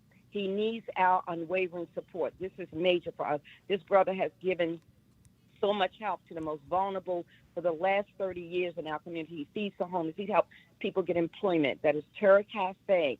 And he has a GoFundMe page, powerupterracafe.com. So please go there and help this brother and get the word to the government. Find a way to get some funding to our businesses, because we need your help. This is our taxpaying dollars. And so we would like to have some appropriated to that whole corridor up there. Is a small Black Wall Street there, and they're struggling. So let's do that, you guys, and continue to uplift each other and come together and pray for those victims, because I saw that today, Brother Al, that's pure evil. We got to understand, we're wrestling against wickedness, and the scriptures teaches us this. Not flesh and blood, but wickedness. And when you can see that individuals have been traumatized and you don't have a bone in your body to say, I'm sorry. Wouldn't even turn around and look at him. Wouldn't even turn around and look at him. Wouldn't even look at him. But I mean, it's wickedness in high places. I mean, I think you quoted the scripture correctly. You got to be wicked. I mean, they don't even feign or pretend empathy. They just, boom, I'm going to attack right back. And this is ridiculous. But it's okay, because here's the thing. Sometimes we and I know it's painful, but I just, because I had to pray. And sometimes I said, the Lord had to show us that in order to bring all the angels together. I tell people, it's not about black or white, pink or blue. The goodness, when you wake up in the morning and say, I want to do good today, that means you're operating in the realm of the spiritual realm of what the Lord wants us to do. Yeah. Yahweh, whoever your faith is. But we must continue tonight. That's why I say our politicians, we need y'all on the ground coming to us now, because we can get the people there, Reverend Al, but we need help. This is an economic society, and we need economics. And so that's just the way it rolls. I love it. So we love you. We respect you. Love you. Thank you. Stay in touch. Or have them Take a give me break, that too. once again before the 19th. Let me go to David in Washington, D.C. David. Thank you for taking my call, Reverend Sharpton, and thank you for the lady who just testified about the situation in Baltimore. I just want to point out something that I just heard today coming out of the Trump administration on conservative radio, that he is favoring for new hires to the government people without a lot of student debt, a lot of student loans. If that is true, that means traditionally where we have had our people, our kids go into government, and most of them do have student loans, are going to be freezed up. That means the ruling class who are going to making the judgments in government are going to be basically white kids, free of debt, what have you, from the aristocracy. And that's frightening. That's frightening. So I just wanted to point that out. I don't know where it's coming from, but I think we should investigate that because we are one nation of all people with all kinds of backgrounds economically. And thank you for taking my call. Thank you for calling, and I'm going to check that information out. Student debt is a real problem in our community disproportionately because of disproportionate resources and other factors that are race-based. So I'm going to check that out. Thank you for that, David. Let's take a break. Be right back. More of you on the phones. 1-877-532-5797. Sharpton, keeping it real. Be right back.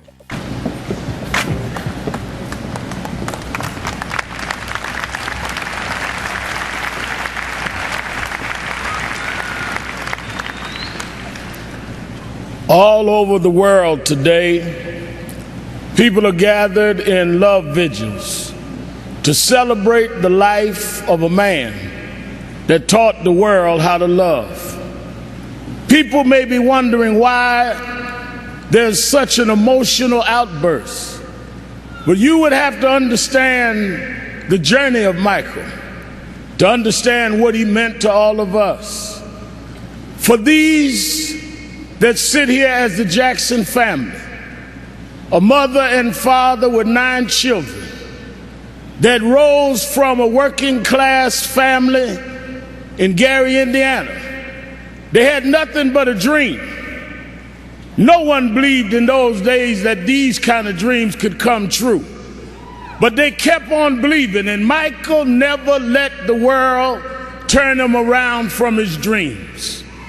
I first met Michael around 1970, Black Expo, Chicago, Illinois, Reverend Jesse Jackson, who stood by this family till now. And from that day as a cute kid to this moment, he never gave up dreaming. It was that dream that changed culture all over the world. When Michael started, it was a different world. But because Michael kept going, because he didn't accept limitations, because he refused to let people decide his boundaries, he opened up the whole world. In the music world, he put on one glove, pulled his pants up, and broke down the color curtain, where now our videos are shown and magazines put us on the cover. It was Michael Jackson that brought blacks and whites and Asians and Latinos together. It was Michael Jackson that made us sing "We Are the World" and feed the hungry long before Live Aid.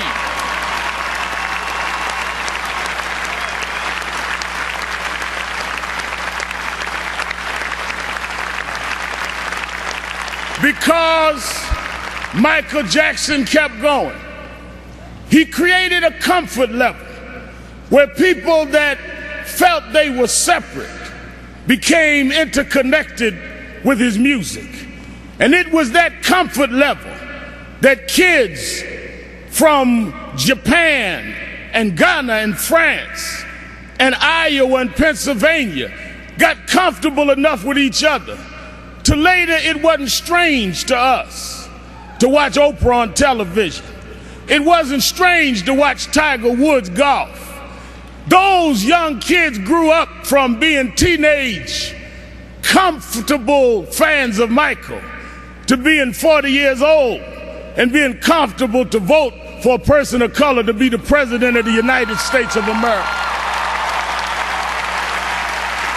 Michael did that. Michael made us love each other. Michael taught us to stand with each other.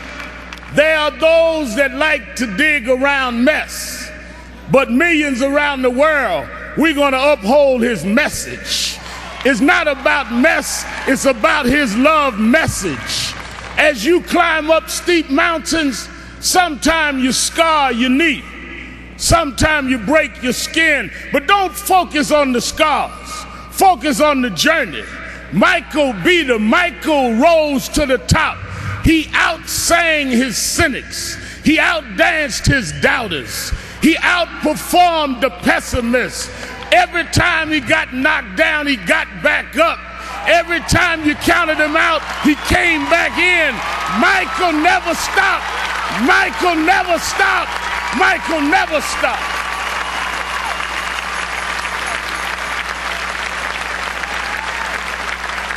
I want to say to Mrs. Jackson and Joe Jackson, his sisters and brothers, we thank you for giving us someone that taught us love, someone that taught us hope. We want to thank you because we know it was your dream too. And we know that your heart is broken. I know you have some comfort from the letter from the President of the United States and Nelson Mandela, but this was your child. This was your brother. This was your cousin. Nothing will fill your heart's loss. But I hope the love that people are showing will make you know he didn't live in vain. And I want his 3 children to know, wasn't nothing strange about your daddy. It was strange what your daddy had to deal with. But he dealt with it.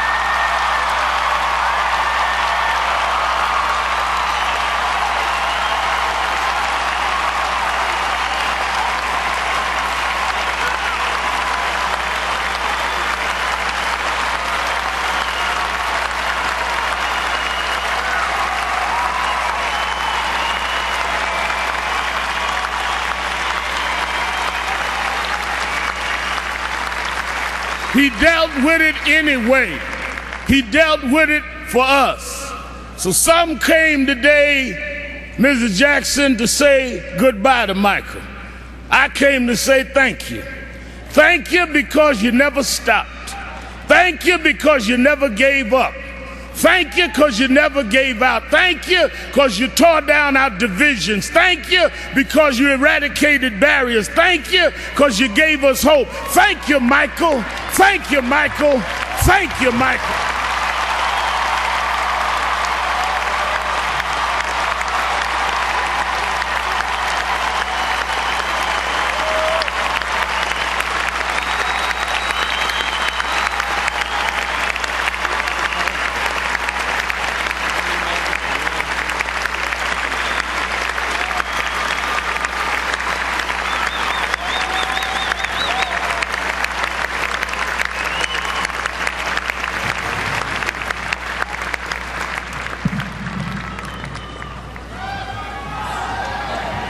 Hi, this is Reverend Al Sharpton for the month of February, Black History Month. The Saturday Action Rally will be at Mother AME Zion Church, 137th Street, between Lenox and 7th Avenues from 9 a.m. to 11 a.m. We're glad as we transition into our new headquarters. Our 4 Saturdays of Black History Month, we'll be doing those rallies at Mother AME Zion. Stand on historic ground, holy ground, where Frederick Douglass spoke, where Madam C.J. Walker was funeralized, where Sojourner Truth had an underground railroad come through. I'm so excited about being there as it prepares us to move on. Keeping it real, keeping it real. Stand on the rock. I am your host, Reverend Al Sharpton, and we're back. 1-877-532-5797, 1-877-532-5797, twitter.com, The Rev Al, or go right to the message page at nationalactionnetwork.net. National Action Network, www.nationalactionnetwork.net. Don't forget, Politics Nation, with Al Sharpton live at 5 p.m. Eastern Time, Saturday and Sunday is heating up. I'm booking in between me and my staff over there at MS Now. I'm starting to get the people I want for this weekend. It's going to be a very consequential weekend. So make sure you watch both nights, Saturday and Sunday, 5 p.m. Eastern Time on MSNBC. MS Now. I keep going back to MSNBC. I'll get it in a minute. MS Now. You that are in the New York, New Jersey, Connecticut area, meet me at the Saturday Action Rally. We are this month at the Mother AME Zion Church, 140 West 137th Street in Harlem, 137th between Lenox and 7th, 9 a.m. to 11 a.m. The house church of Frederick Douglass spoke there. Paul Robeson was a member there. Paul Robeson's brother pastored there. C.J. Walker's funeral was there. We go on Black History Month, where Black history was made, a historic site. We had a great rally Saturday, kicking it off in sub-zero weather. You definitely want to be there. You that are not in the New York and vicinity area can watch it live on Impact Television. Or you can go to www.nationalactionnetwork.net, live stream and watch it, or YouTube/NAN and watch it. And, of course, the convention. I'm getting the new numbers maybe before I get off the air, but we are getting real close to cutoff. So don't be people home singing, tell me how long the train been gone, because we are going down these tracks toward justice. You need to be a part of it. So go to www.nationalactionnetwork.net, www.nationalactionnetwork.net, or call the toll-free number 1-877-626-4651. All right, let's go to Dallas, Texas, to Leon. Leon, you're keeping it real with Al Sharpton. Good afternoon, Reverend Al. Good afternoon. A couple things I wanted to ask you about, if you were familiar with. First of all, this Blue Square project that Robert Kraft talked about during the Super Bowl ad. I heard about it, and I saw the ad, but I'm not familiar with it, no. Well, it seems that he wants African Americans to team with Jewish people to oppose hate. Right. And I don't have a problem opposing hate. But what I'm wondering is, where is his outspokenness against these anti-DEI initiatives and these other things that have been thrown at us in the last year or two? We have a saying down here that it seems like you want us to march with you, but you're not marching with us. Right.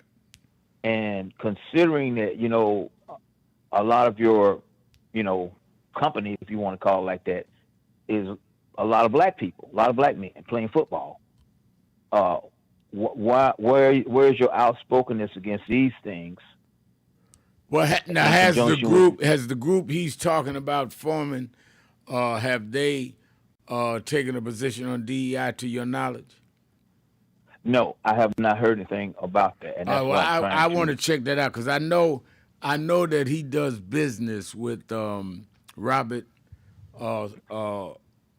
Smith, the black billionaire, because Robert Smith had him come to the march for George Floyd we did in 2020. Kraft came with Robert Smith. So I'm going to ask Robert, who's a big proponent of DEI, made billions of dollars there of DEI. I'm going to ask Robert Smith about it. But I did see the announcement. I don't know the detail. Okay. Secondly, are you familiar with I saw this segment on CNN where the Russians are going into poor African countries recruiting African men to fight for them against the Ukrainians, and they make them sign a contract in Russian. They don't know what they're reading. They promise them they'll make X number of dollars so they can send it back home to Africa. And then when they get there, they give them a couple of weeks training and put them on the front lines. And if they get wounded, they don't even want to care for them. Yeah, I saw that. The segment I mean, I'm just outraged. I mean, it's really appalling that we don't have any saw outreach. that, and I don't understand why there's no outrage in Africa, where these African countries that they're taking them from, why they're allowing Russia to violate their sovereignty and border, and why there's not more outrage from us here in America. And I don't know why Zelensky is not bringing it up on. He has a global platform as president of Ukraine. They're coming in there fighting his people. Right. Mm-hmm. And it's just, I mean, that's why I don't have any friends, I guess. I see these big elephants in the room, and people don't want to be around me. But you seem like you understand this stuff and how this stuff affects, people on different levels. So I just wanted to drop those two things on you and say thank you again for, trying to stand, even though you don't have as much help as you need. But I'll say maybe this November some of it's coming. Well, let's keep I'll put going. it like that. And don't worry about being alone. I've been alone most of my life, and so much so that I found the best company I could have is myself. Thank you for your call, Leon. If you feel lonely, just call me. We can be lonely together. Thank you for your call. James Thomas is saying, inspired by Leon, saying, I agree on this is on the message board. James Thomas said, I agree with Leon. Another question, I think this is right, to ask is why is the NFL not hiring black coaches and owners giving money to the Trump administration for tax breaks? That's a very good. I'm going to ask Robert Smith. I need to have the direct conversation with Robert Kraft because he's one of the owners. He can affect other owners and answer for himself. I think that's a very, very good point that James is making and Leon made. Let me go to Still Bill in Cincinnati, Ohio. Still Bill. This is the day the Lord has made, and I will rejoice and be glad in it. Good afternoon, Reverend. Good afternoon. I saw the Super Bowl, and I tell you, to me, it was an embarrassment, really. Not just for New England, but just for the whole ideal and everything of, halftime with Bad Bunny. I mean, who is this character? It's just where it's my first time in knowing about him. But overall, I am celebrating Black History Month. I look at it as though the James Brown song, say it loud, I'm black and I'm proud. I'm talking loud and I'm saying something. I look at it as the fact that, our heritage will not be tarnished. It will not vanish because of Donald Trump. I mean, I look at it as though, like, I am proud of my heritage. I am proud of the fact that I am black and that I earned something instead of having it given to me. And Reverend, I tell you, you inspire me so much.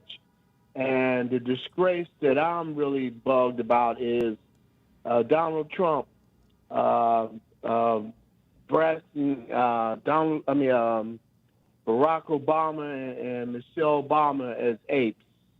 I tell you, for a president to act like that, I mean, he's really immature. But I'm just going to brush it off like it's dust. And Reverend, you keep up the good work of what you're doing. I watch Politics Nation, and I get inspired every time. And you just do a stellar job as you always do. I know you got other callers, so I'm going to send off. And to Dominique Sharpton, your daughter, I am still Bill, and I will keep it real. Well, Dominique's in the office, and I'll let her know that you're going to do that. Let me take a break, and I'm coming to everybody on the phone and reading your messages. 1-877 532-5797. Sharpton, keeping it real. Be right back.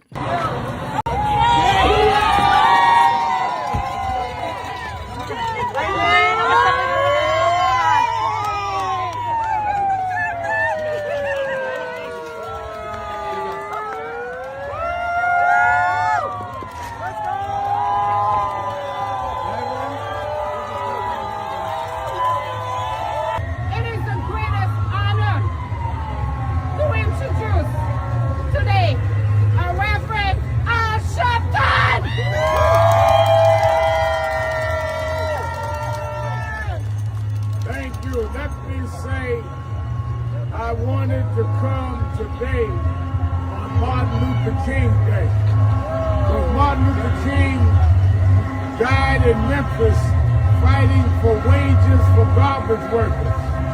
And I believe he would want those of us that come in his tradition to be standing with nurses and standing with those that should be getting wages for saving the lives and caring for people that the private hospitals and other hospitals seem not to care about. How can you spend King Day and turn your back on people that are working and not insured right and not given the right wages and not given the right respect when they're taking care of our afflicted, our ill, our infirm? In the name of Martin Luther King, I join the nurses in demanding justice for the nurses.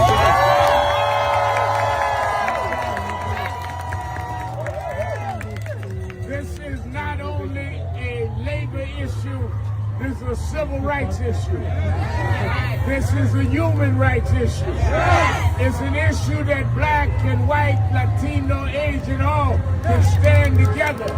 Because those that want to make profits out of people's illness, rather than pay for those that care for them, that stand for them, that are there when their families are not there in some cases. So we had to come on King Day. Many of the dignitaries came to the House of Justice, but I left to come and stand here with them to let them know that Martin Luther King Day is a day to stand up for those that are standing in the cold, but they never left the patients in the cold. No justice. No peace. No justice. No peace. No justice. No peace. No justice. No peace. No justice. No peace. All right. Thank you, Mr. Sharpton. Thank you. Reverend Sharpton, how do we begin to make peace with our past?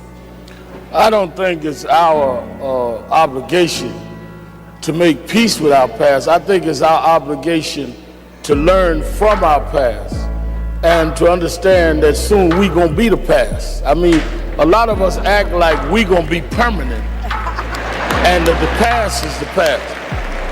If we draw on the strengths of the past and uphold the dignity and the integrity of our people, and then perform it at our highest level in our generation, as Dr. Moss said, that's our obligation. You know, one of the reasons that I've been so concerned about this cultural tone that we're in now is a lot of us have lost the dignity that our community has shown from Jamestown to now. I've questioned some of the artists that no longer sing to uplift us. And there's never been a generation that didn't use our music and our culture to lift us up. And the excuse is where they say, well, we just want to show what's there. But we never just accepted what was there. We always looked at what was there and looked through it and brought our people the way it needed to be. So in slavery time, we were singing Go Down Moses and Swing Low Sweet Chariot. We wasn't singing about the cotton picking nigga in the field. That's what we saw, but that's not what we sang. In slavery,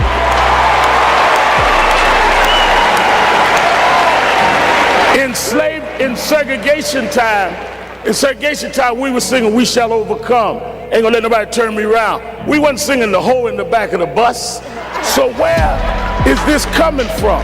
And that's what we need to challenge. I wish, all of this about our friend Barack announced it today. I wish Obama had announced here, because Lincoln did not free us. The abolitionist movement freed us. Lincoln accommodated to freedom fighters. He was not a freedom fighter. Kennedy accommodated the king. Johnson accommodated the king. We got to quit giving the wrong people credit for our history.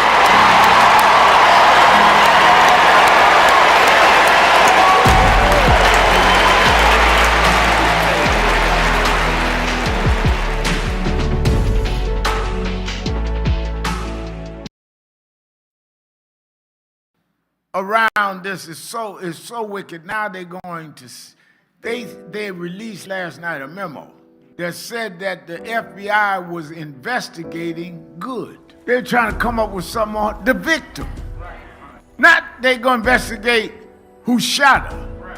The ICE agent shooting in the head 3 times. They're gonna investigate her. And you wonder why we need movements. You wonder why we need to stand up. Hakeem Jeffries was here Monday. Why we need to deal with this midterm election. Well, Reverend, I get calls on my radio show every day. Well, I don't see where voting changed something. All right, let me tell you where, if they lose the Congress this year, where it changes. The Speaker would be Hakeem Jeffries, who grew up right here in Name, as he said on Monday. The Speaker decides then the calendar for the legislative session. The chairs of the committees become Democrats. So the Judiciary Committee, now watch this in the barbershop. The chair of the Judiciary Committee, y'all saw the Judiciary Committee have the hearing and brought in the special counsel yesterday. Well, the chair this time, if the Democrats win, would be a Democrat who could then subpoena the Attorney General Bondi, all of the folks that were involved in January 6th. They can subpoena the Vice President, all of them, because you've got the power of the gavel. Wonder why nobody has asked Pence how he felt running for his life January 6th. Well, if you get the Judiciary Committee, you can subpoena Pence. This is a defining moment. As our world faces urgent challenges, the movement comes together. National Action Network's 35th anniversary and convention, April 8th through the 11th. Leaders, activists, and community voices united for justice and change. The moment is now. Be in the Tony Wafer, Los Angeles chapter, National Action Network. He just came in here to New York a couple days ago, had to stop by the House of Justice, and I sure enough found some justice, so I know I can leave here feeling like I got peace.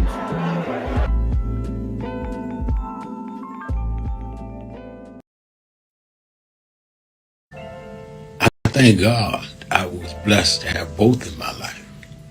Both historic, strong figures. But if I misuse them and listen to not only figures that are not as historic as them, but figures that had nothing to do with the calling and purpose of my life, I would live confused. I'd be double-minded. I'm clear. And what I want you to do is be clear. Clear on who you are and why you are. And a lot of that will be exposed to you and others by who you are around and who you allow to enter your head. Keep people at a distance that only have a distant and unclear vision of who you are and who you are supposed to be. They could be your blood relatives, but they could not be the ones that accompany you toward what you ought to be about. Everybody good to you ain't good for you. Everybody that makes you laugh sometimes end up making you a joke.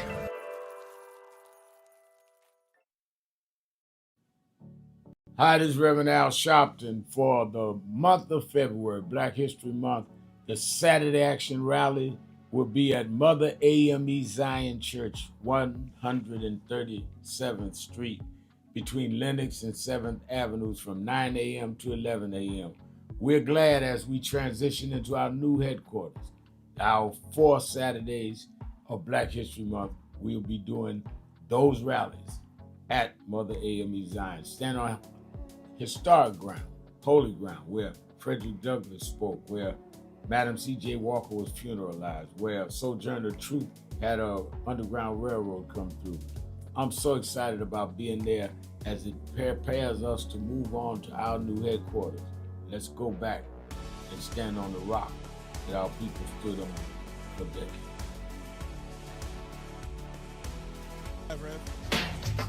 Keeping it real, keeping it real.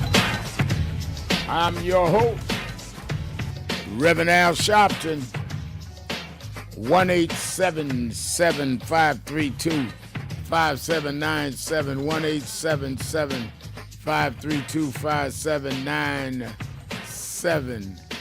And Tanya Stovall saying, where is the Supreme Court when it comes to some of these executive orders? When it comes to Trump, they could stop him, but yet they say nothing at all. They're truly an embarrassment. You know, one of the things that I'm really grateful to God is we have some very woke, if you want to use that term, alert listeners and participants, because it gives me a lot of encouragement and faith to know that people are not sleeping on this. This is regular, ordinary people saying we are not that stupid. And if we could get more of us to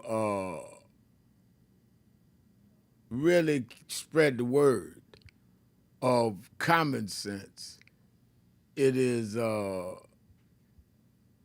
to be a difference within itself. Forensic account says Jasmine Crockett, after realizing that Pam Bondi wasn't going to answer any questions during today's hearings, wisely spent her time destroying Bondi on her record, a puppet of Donald Trump. Yeah, well, it was clear that Bondi came there to stand up for Trump, to play to Trump, who's watching, and she didn't come there to answer anything, and she didn't. Let's go to Percy Johnson, my main man, the labor lead extraordinaire in Detroit, Michigan. Percy. Can you hear me okay? Pretty good, Reverend Al? I hear you very well. Okay, good. I got my headset on. I'm sitting down here in this hotel at the Hilton in Washington, D.C. We had, I'm working with 2 unions, the UAW and with SEIU, and the UAW this week had the lobby week. Oh. Where we went to the Capitol to lobby with some policies that we want change, and then also before I tell you about the 2 things these unions are doing, on the 28th of August, where is the rally going to be? We're looking at 2 spots. I'll announce it at the convention. We negotiate with 2 spots. I don't want to tip it off and Trump's people block us. So. Yeah. Well, I understand all that. The only reason why I keep you so I can plan. We're gonna be there wherever it is. All right. I gotta tell my people. Just keep it open. Get a bus. Okay. So look, we were here. Bonnie Sanders actually got two bills that we're pushing, and I'm gonna tell the listeners to call your state rep and also get on that. And the one bill that he's pushing that we're supporting is to take the Medicaid for All Act, and that's H.R. 3069 and Senate 1506, and that's the Medicaid for All Act. Look it up and tell your whatever state you live in, get with your state rep to say, if y'all don't help support this, we're not going to support you. come November and doing these primaries. And then the other act he got out is the family, the pension for all act, which Senate Bill 2335, and that's going to be a bill that to help support the funding to protect our Social Security and protect our pensions and for our workers, and get out of this 401k. And actually, we look, being up here right now, they showing data of how the corporations are record profiting to where they are making enough money to give workers fair, livable wages and benefits so they can have a pension. There's data and proof out there. These tax breaks that they are giving these corporations is taking them so over the top of their profits to where there's funding definitely there for workers to get what they deserve for where they should be able to. The conversation was we should be working to live, not living to work. Right. Right. And then so with my SEIU group, we've been sitting back past when I was with them last week. So we're sitting down at the table now where we can reach out to the 32,000 home care workers in our state to where we can have a conversation in a minute where we reaching these home care workers to stimulate them the importance of why they need to be involved with this 2026 election, making sure, number one, they're able to negotiate for a contract this year, but that funding comes from the health budget. So we're encouraging them to, this is why you got to get civically involved, and you got to start asking these elected officials to, if you're going to have the kind of health plan that you're getting, do people that's listening, check out the health plan that your elected officials are getting. Check out the pension plan that your elected officials are getting. How dare them take the funding from the system to get paid like they getting paid, and they don't want to, in return, bring that kind of opportunity for the people that they represent for the work that they're doing. And they get it covered even when there's government shutdown. They're not shut down. That's right, Reverend Mel. So come on, people. Pay it. Look, keep your eye on the prize, Reverend Mel. So Reverend Mel, I'm one man. I'm not in this for the shine. I'm in it for the grind. Wow. And I'm in it to grind, to get these people out here, to encourage and get out here, y'all. And let's turn this thing around. Do you realize that all this stuff we talking about Trump is doing, Congress has the power to stop that. And we are seeing evidently, biggest day, that the majority Republican control in Congress, the House and the Senate, they are giving them a pass. They are not doing their job, and it's time that we do what Trump tried to do to everybody, is fire them. We got to fire them and put the people in office that's going to take care of the community and bring resources that we are putting in the system. It's our money. Every time we spend $1, that money goes into the system. So when you don't participate civilly, you letting somebody else decide where that money is going to go. Shame on you for not making sure that you're getting a return in the money you putting in the system, and you talking about you don't want to be involved, and you're going to let somebody start putting that money in places that's going to harm you while they rack up and make money and destroy your family and your community. Right. No doubt about it. Well, look, I'm gonna go. Look, all right, yeah, keep on now. lobbying, but no, I love it. You know, I always love to hear your voice. Let me tell you this. Look here, man. I'm gonna miss the convention because I'm celebrating a 50-year anniversary April 3rd. You know, so I got to take my wife somewhere. I understand that. You know, all right. For April 5th. But man, if I'd have known what I know now, I'd have got married in another month, man. God bless you. Thank you. Never. All Have right. a good one. All right. Thank you. And I'm reading from our message board. Rev 11216. I grew up in the Bronx, never afraid and will fight when necessary. I'm sick and tired of cowards who run off with their mouths, who talk loud and do nada. I love it. Thank you for that, Rev. And I think that I'm with you with that. People just talking and there's no backup. They don't come out to support nothing.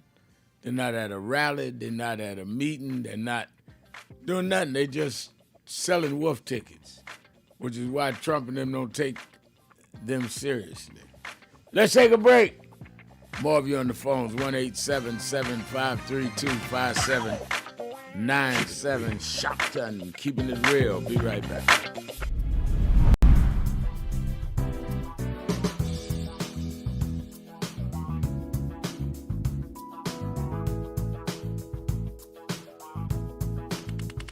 This is the first Thanksgiving I'm here in New York. Over 20 years. I'm just glad to be here with Rev today and to hand out the food. It's a blessing. It's a blessing. It's a blessing. It's Erica Ford, the peace doctor in the building. Here at the National Action Network, it's about thanks. It's about giving. It's about gratitude. It's about love. I feel it is important for you to understand that there's work out here to be done, but it starts with gratitude, it starts with giving, it starts with peace, it starts with love. Let's go. Before we feed our family, we got to make sure that we feed the community. That's right. That's what it's all about. We got to come with Sharpton phones. You come and you make sure you show up, serve the community. That's what it's all about. I want to talk to you. I want to talk to you. Just break.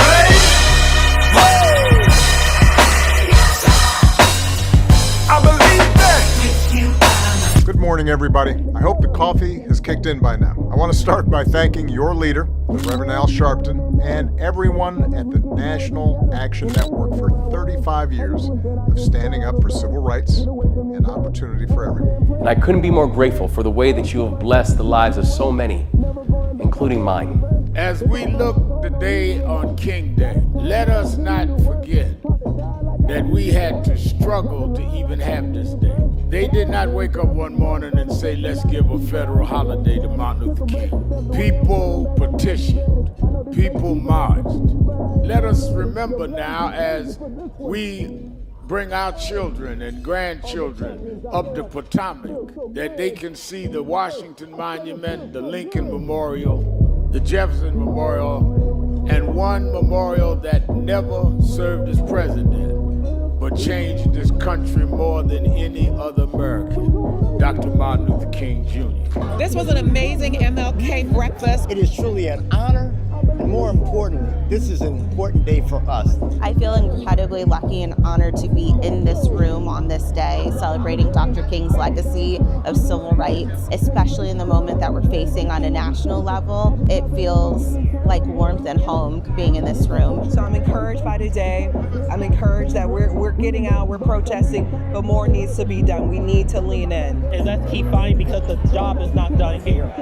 And I just feel so honored to get this award. It's not about getting an award, it's about doing the work. And let's keep up with the work.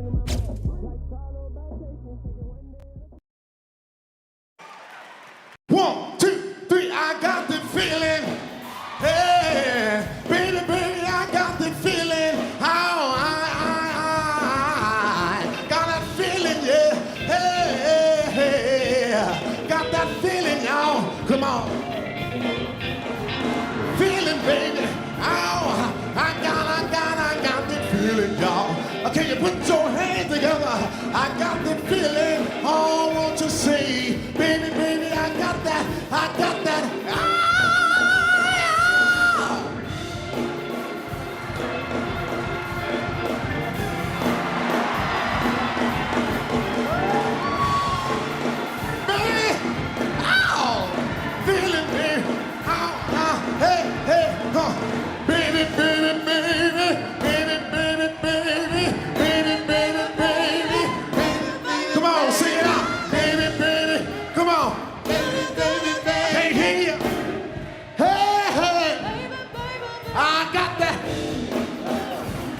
Thank you so much. My name is True Osborne. humbled and honored.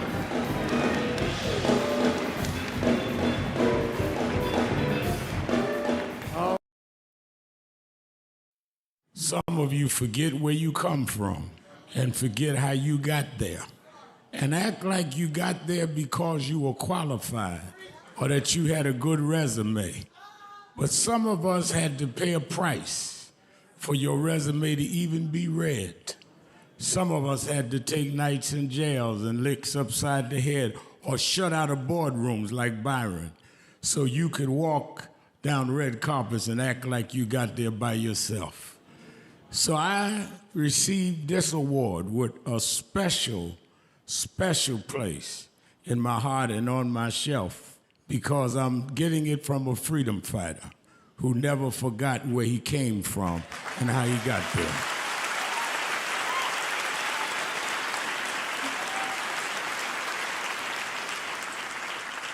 Yes, we've come a long way. We've had now a black president and now a black vice president, but we still can get shot down and have to march to get a case in court. We still can get shut out of boardrooms. We're still doubly unemployed in a good economy.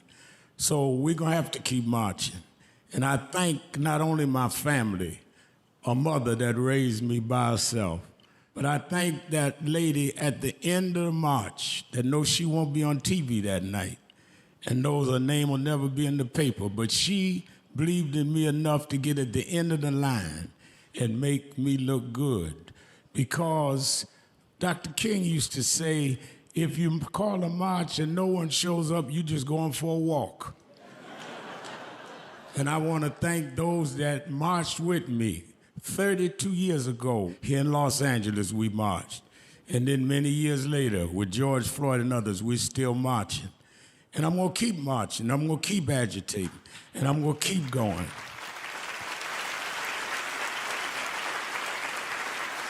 Until we don't have to do it anymore. Eddie, known you a long time, Mariah, Chris and your kids. And I promise you this, the only thing that I really live for is I get up with this dream that every bigot, every racist, everyone in this country that hates will say, damn, he's up again. Do you know what time it is? It's Al Sharpton time. It's time to put aside all pretenses, deception, denial, or fronting. The time has come to keep it real on Keeping It Real with Reverend Al Sharpton. You need to keep it real with Reverend Al Sharpton right here on Uber TV. Reverend Al Sharpton, and we're back. 1-877-532-5797. 1-877-532-5797. Let's go back to the phone. Attorney Jennifer Jones Austin is. You know, every day, Monday through Friday, I do 3 hours a day on Keeping It Real with Reverend Al Sharpton. I do 1 hour on Sunday mornings with Sunday Morning with Reverend Al Sharpton. And I'm live on radio and TV with the Saturday Action Rally. 7 days a week, I talk to our people, hear from them, the call-in. I'm sick and tired of people talking for people that they don't talk to. So go on www.nationalactionnetwork.net. Listen to my show, call in, express your opinion. You don't have to agree with me. But let's start talking to each other rather than about each other and lecturing at each other. Let's keep it real with Sharpton. Happy 20th anniversary to Reverend Al Sharpton on 20 years of Keeping It Real. 2 decades of truth-telling, fearless advocacy, and keeping the people informed and empowered. Thank you for always speaking power to justice and standing firm for what's right. Here's to 20 years of impact and many more to come. King, Dr. Richardson, most of all, let me thank Reverend Al Sharpton for bringing us all here together today. the Urban Action Network. I am proud to be a candidate for the presidency of the United States of America. But I am mindful that I wouldn't be here if it had not been for Reverend Al Sharpton running for president, and Carol Moseley Brown running for president, and Jesse Jackson running for president, and Shirley Chisholm running for president. They paved the way, and I stand on their shoulders. When Coretta Scott King, the widow of Dr. Martin Luther King Jr., had this to say about Al Sharpton. A leader who has protested injustice with a passionate, unrelenting commitment to nonviolent action in the spirit and tradition of Martin Luther King Jr. And I am talking about your I'm your host, Reverend Al Sharpton, and we're back. 1-877-532-5797.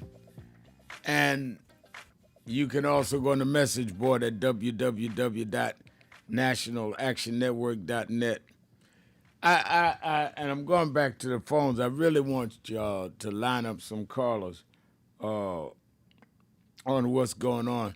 I really am baffled, I'll use that word, of how we are amidst the greatest attempt to reverse everything gained for blacks, women, and others. And we are sitting around philosophizing and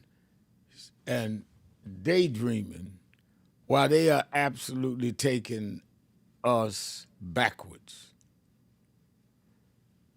For you to see a woman sit up in front of a congressional committee, I want y'all to hear me now, a white female, and refuse to apologize to other white females, not blacks now. It's not racism. She has no empathy to say to them, I'm sorry for what happened to you and that we got to do better. Then you are in a space now where these people, as my mother used to say, have no good in them. I ain't talking about she didn't apologize to Trayvon's mother or George Floyd's family. These are white women that were raped as adolescents, standing there in the hearing. And they said to her, will you apologize to them?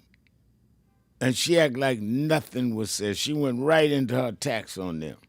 So if we are at that stage in American history, if you don't get up off your behind now, and I don't get up off mine and stay up, we deserve whatever we get. They're doing this to their own people. I mean, it's unbelievable. When I saw the Congresswoman say, will you apologize? First she said, would y'all stand up to victims? They stood up.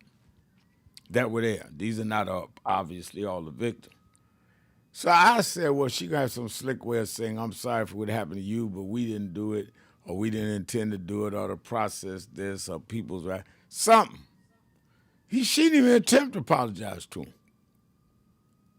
So what does that say to us?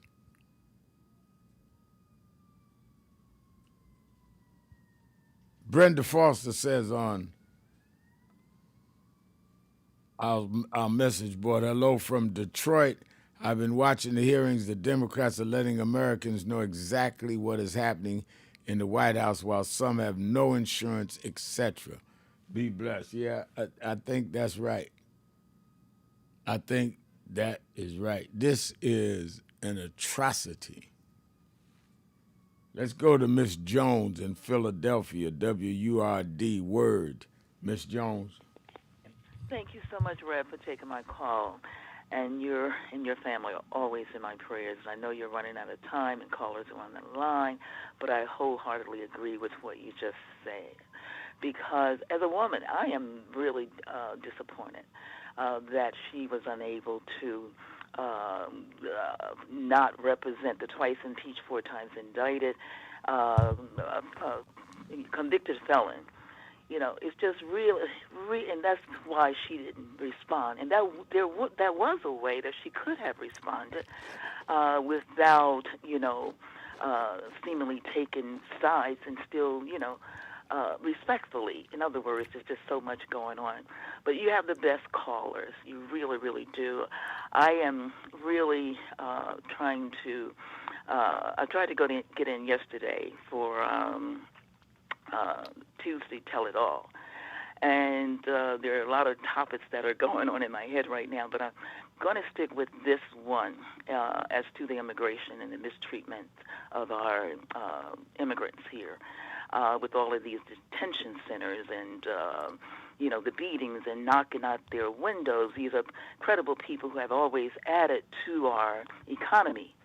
And let's not forget, like you said, sometimes we have to go back and remind us how we got here because of lack of votes, although I still strongly believe that the election was won by the Democrats and Harris because we saw how she was working hard, working the phones, doing this. We did not see the twice impeached guy out there, fighting for votes. As a matter of fact, he said if they don't win, they had a ram in the bush, something to that effect. And we really need to go back when there was a bipartisan immigration reform. And the convicted felon convinced the Republicans as to not to vote for it. So we didn't have to get here, but this is what they had in mind. And to make a long story short, I did not listen to a lot of the hearing because I don't like when grown people disrespect grown people or even children, and how disrespectful she was. I said, this is what the Democrats are dealing with. Right. We have to support them because they're not dealing with the normal Republicans, and we must call the White House. I've called a couple of times, talked to a live operator. They only say you have a brief moment, but this lady was able to allow me to speak my concerns about what I saw as to Bundy, but most importantly, the Democrats had to pump the gas, but they still were respectful. If we cannot respect, we don't have to like the person that we're working with, but if we cannot respect other lawmakers and not go to name calling and all that nonsense, we've lost our way as a country. And we all need to get on the phone, do something, like you said, get off our behinds, because this is no time for anyone to take a back seat. So I leave you with this number, 202-456. 1111, and do whatever and do other things to make sure that we fight for what others have fought for, and they're trying to take everything away. If these last things that are happening here in America have not moved us into movement, we must examine our own head, because these people are not playing. They're mean. I've never seen such disrespect of older people. You would think she was talking to a teenager, that you don't tell me what to do. Yeah. It is disgraceful. I thank you, Rev. God bless you. You're always in my prayers, and I know we will win because as the dad Bunny said, at the end, if you didn't understand what he was singing about, love wins over hate to something that degree. So we must continue to be respectful. You don't have to like us, but let's respect one another. Thank you so much. Thank you for your call. Let's go to Miss Jones in Philadelphia, Pennsylvania. We just went to Miss Jones. Yeah, that was Miss Jones. Yeah, let me go. Let's do break. Let's go to break, and I'll come back with the rest on the phone and the message board. 1-877-532-5797, 1-877-532-5797, Sharpton, keeping it real. Be right back. Hi, this is Reverend Al Sharpton for the month of February, Black History Month. The Saturday Action Rally will be at Mother AME Zion Church, 137th Street, between Lenox and 7th Avenues from 9 a.m. to 11 a.m. We're glad as we transition into our new headquarters. Our 4 Saturdays of Black History Month, we'll be doing those rallies at Mother AME Zion. Stand on historic ground, holy ground, where Frederick Douglass spoke, where Madam C.J. Walker was funeralized, where Sojourner Truth had a Underground Railroad come through. I'm so excited about being there as it prepares us to move on to our new headquarters. Let's go back and stand on the rock that our people stood on for decades.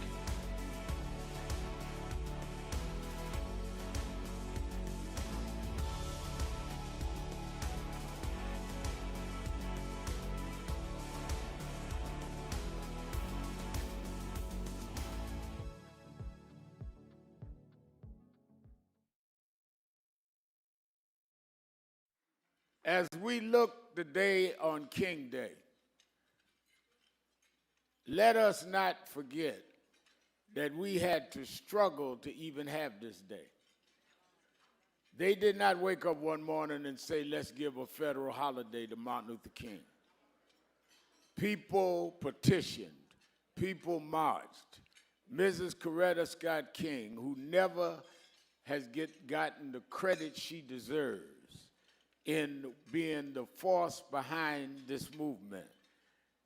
Congressman John Conyers, Stevie Wonder, and others. And Ronald Reagan, who had called Martin Luther King a communist, ended up being the president that had to sign the bill for Martin Luther King's federal holiday.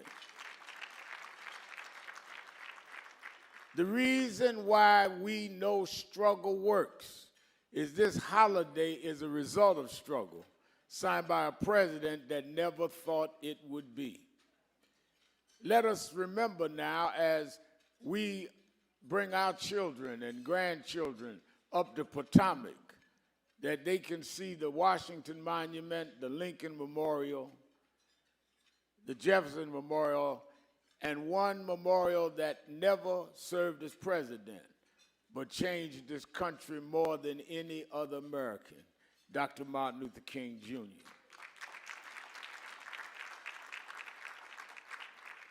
But we gather this morning because everything Dr. King stood for is at risk.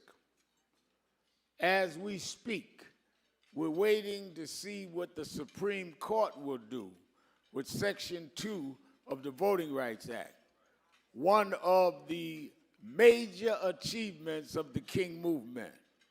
As we speak this morning, this sitting president has declared war on DEI, diversity, equity, and inclusion, which is the core of the Civil Rights Act of '64.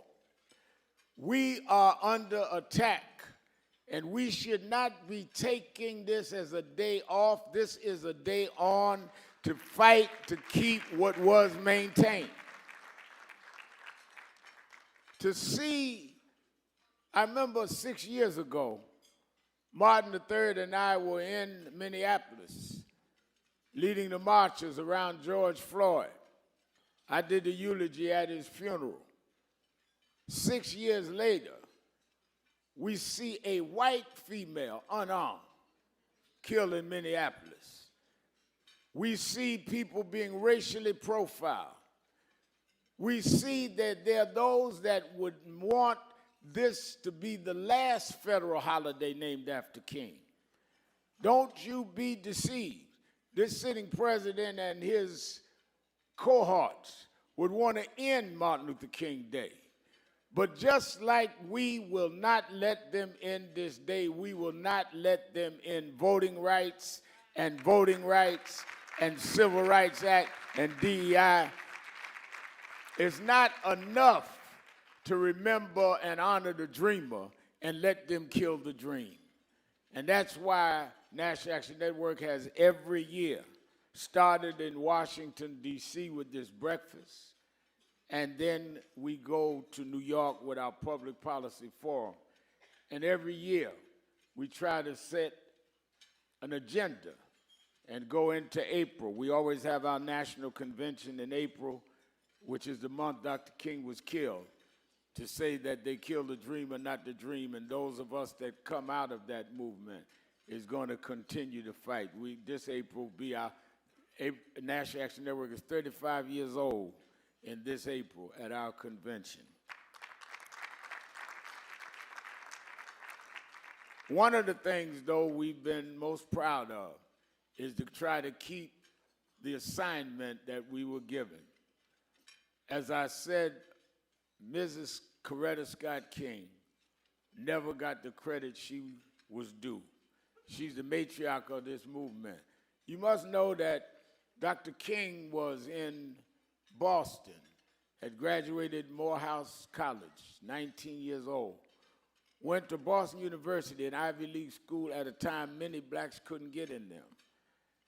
Met a young lady who was in conservatory, was going to be an opera singer from Marion, Alabama, Coretta Scott King.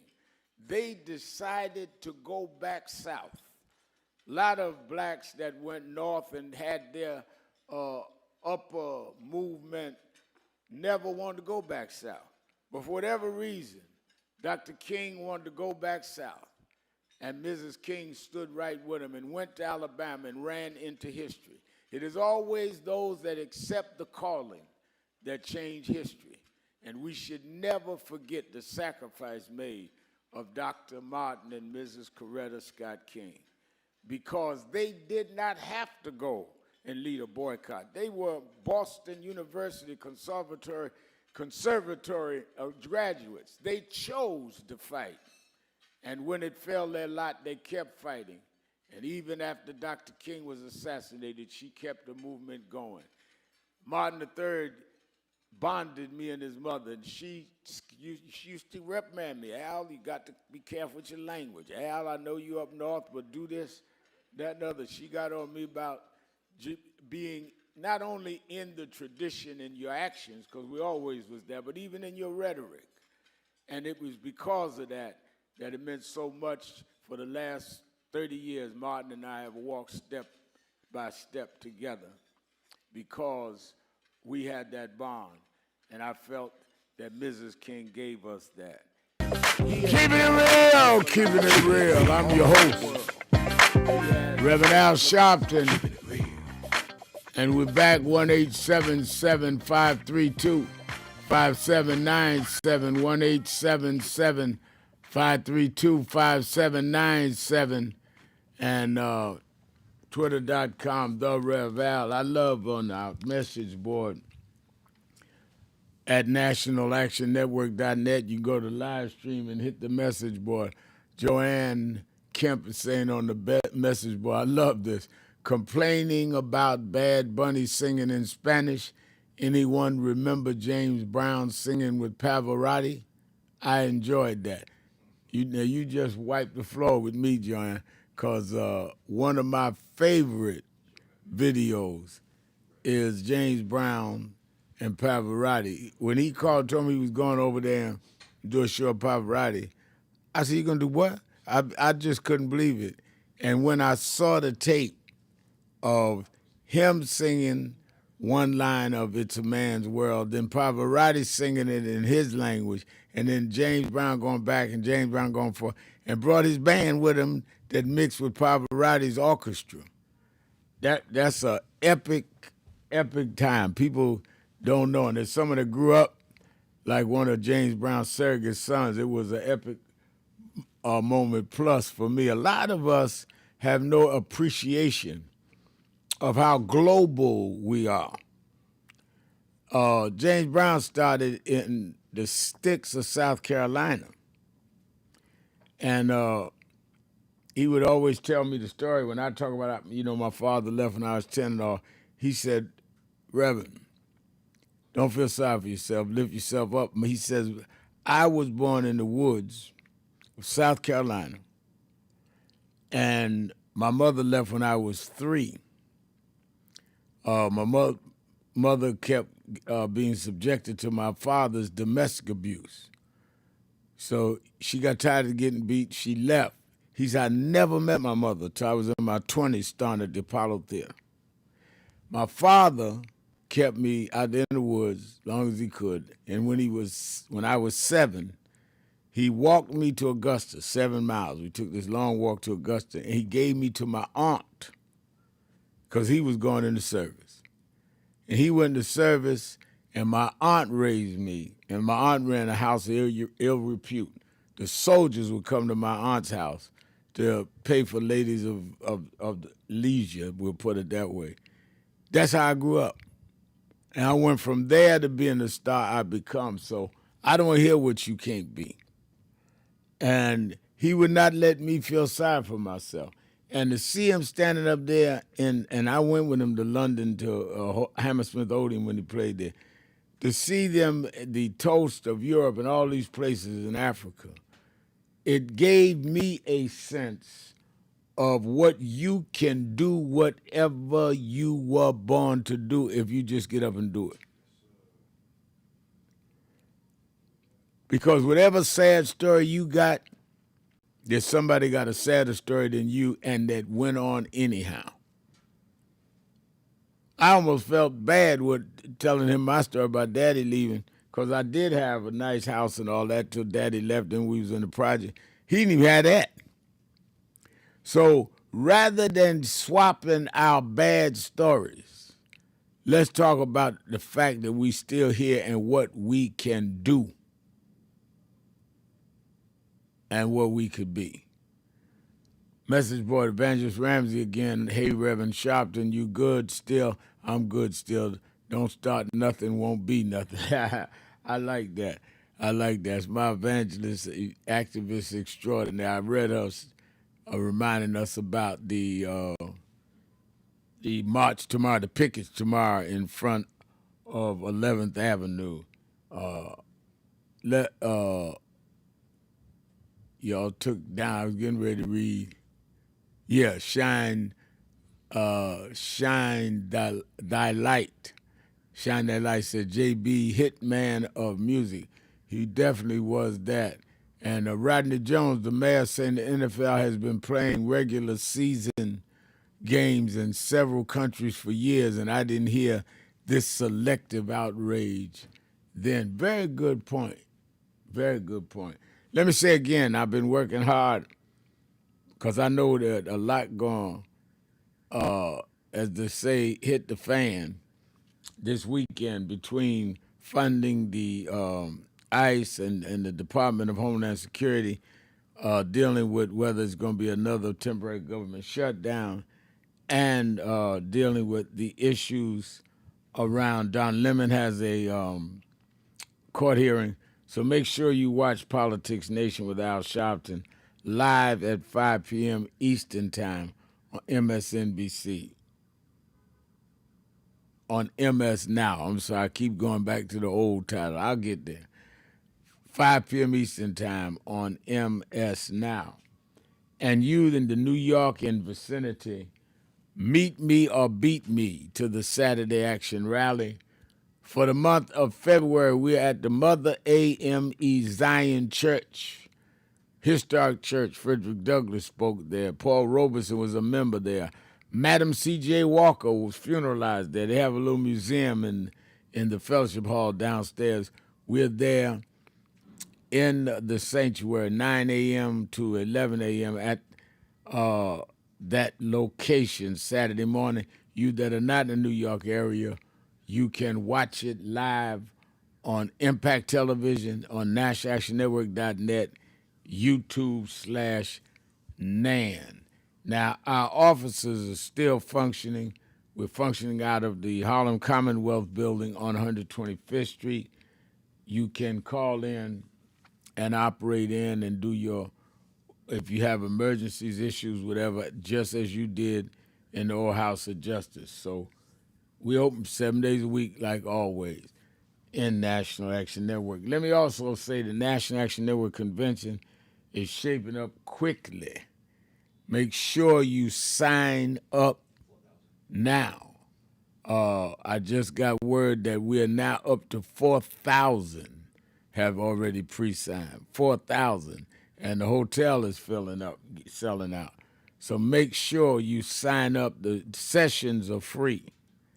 All you have to do is go to 1-877-626-4651, 1-877-626-4651, or visit www.nationalactionnetwork.net, www.nationalactionnetwork.net, and pre-register. Say I'm going to be there one day, I'm going to be 2 days, I'm going to be all 4 days, whatever it is. I have a very significant historian called me that has written many books, a historian, white, award-winning historian that wants to come to the convention. I mean, it's a place to be.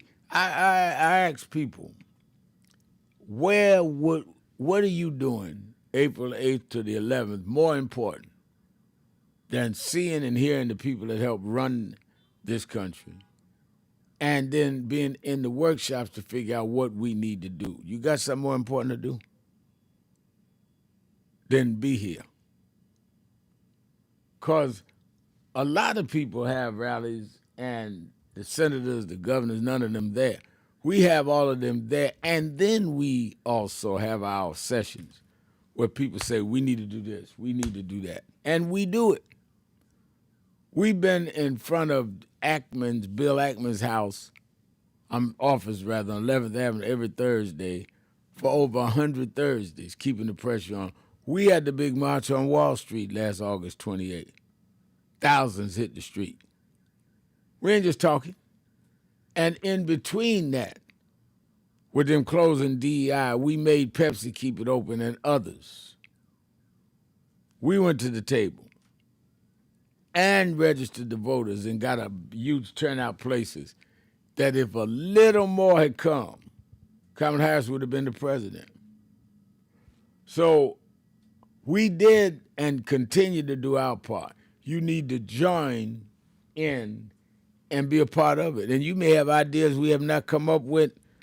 The only way we will come up with them is if you join and be a part of it.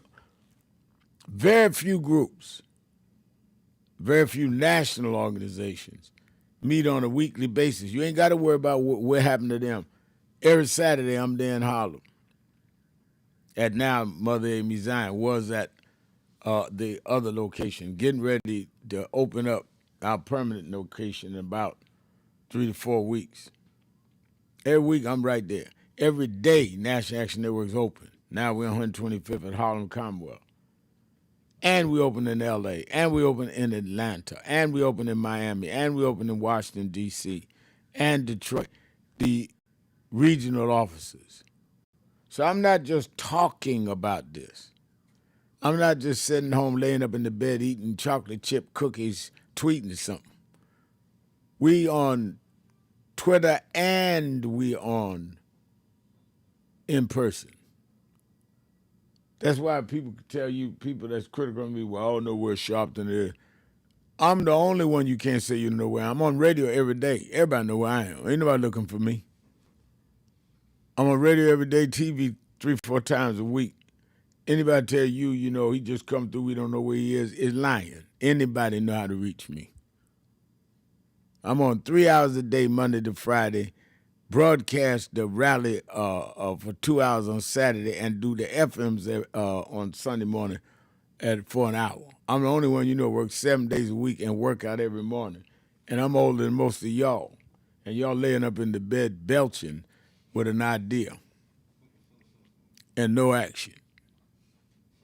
So spare me. Tell somebody else. It's serious time. These people are trying to take everything we gained. Everything. Where all the people talking about we fired up ain't going to take no more? Well, you taking plenty now?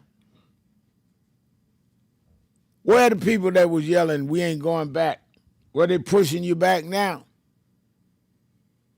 So let's get serious, because these people are serious. If they could sit up in the face on national television of white women violated while they was children and not apologize, what do you think they think about your children? I mean, that's a step beyond even I thought. I thought they'd do some, fake and weave apology. Act like the victims weren't even there. These are their people, done by their people. But that's why, as somebody, one of the callers said earlier today, that we wrestle not against flesh and blood, but wickedness in high places. These people wicked. How you do that to children and let the people walk because they got money? That's wicked. That's sick. And we got to be on the other side of that because it can't last. Nothing that contrary to right can last. It cannot last because the universe is, the order of the universe is set up against stuff like that. All right, I done talked us out of time. I can't go back to the phones.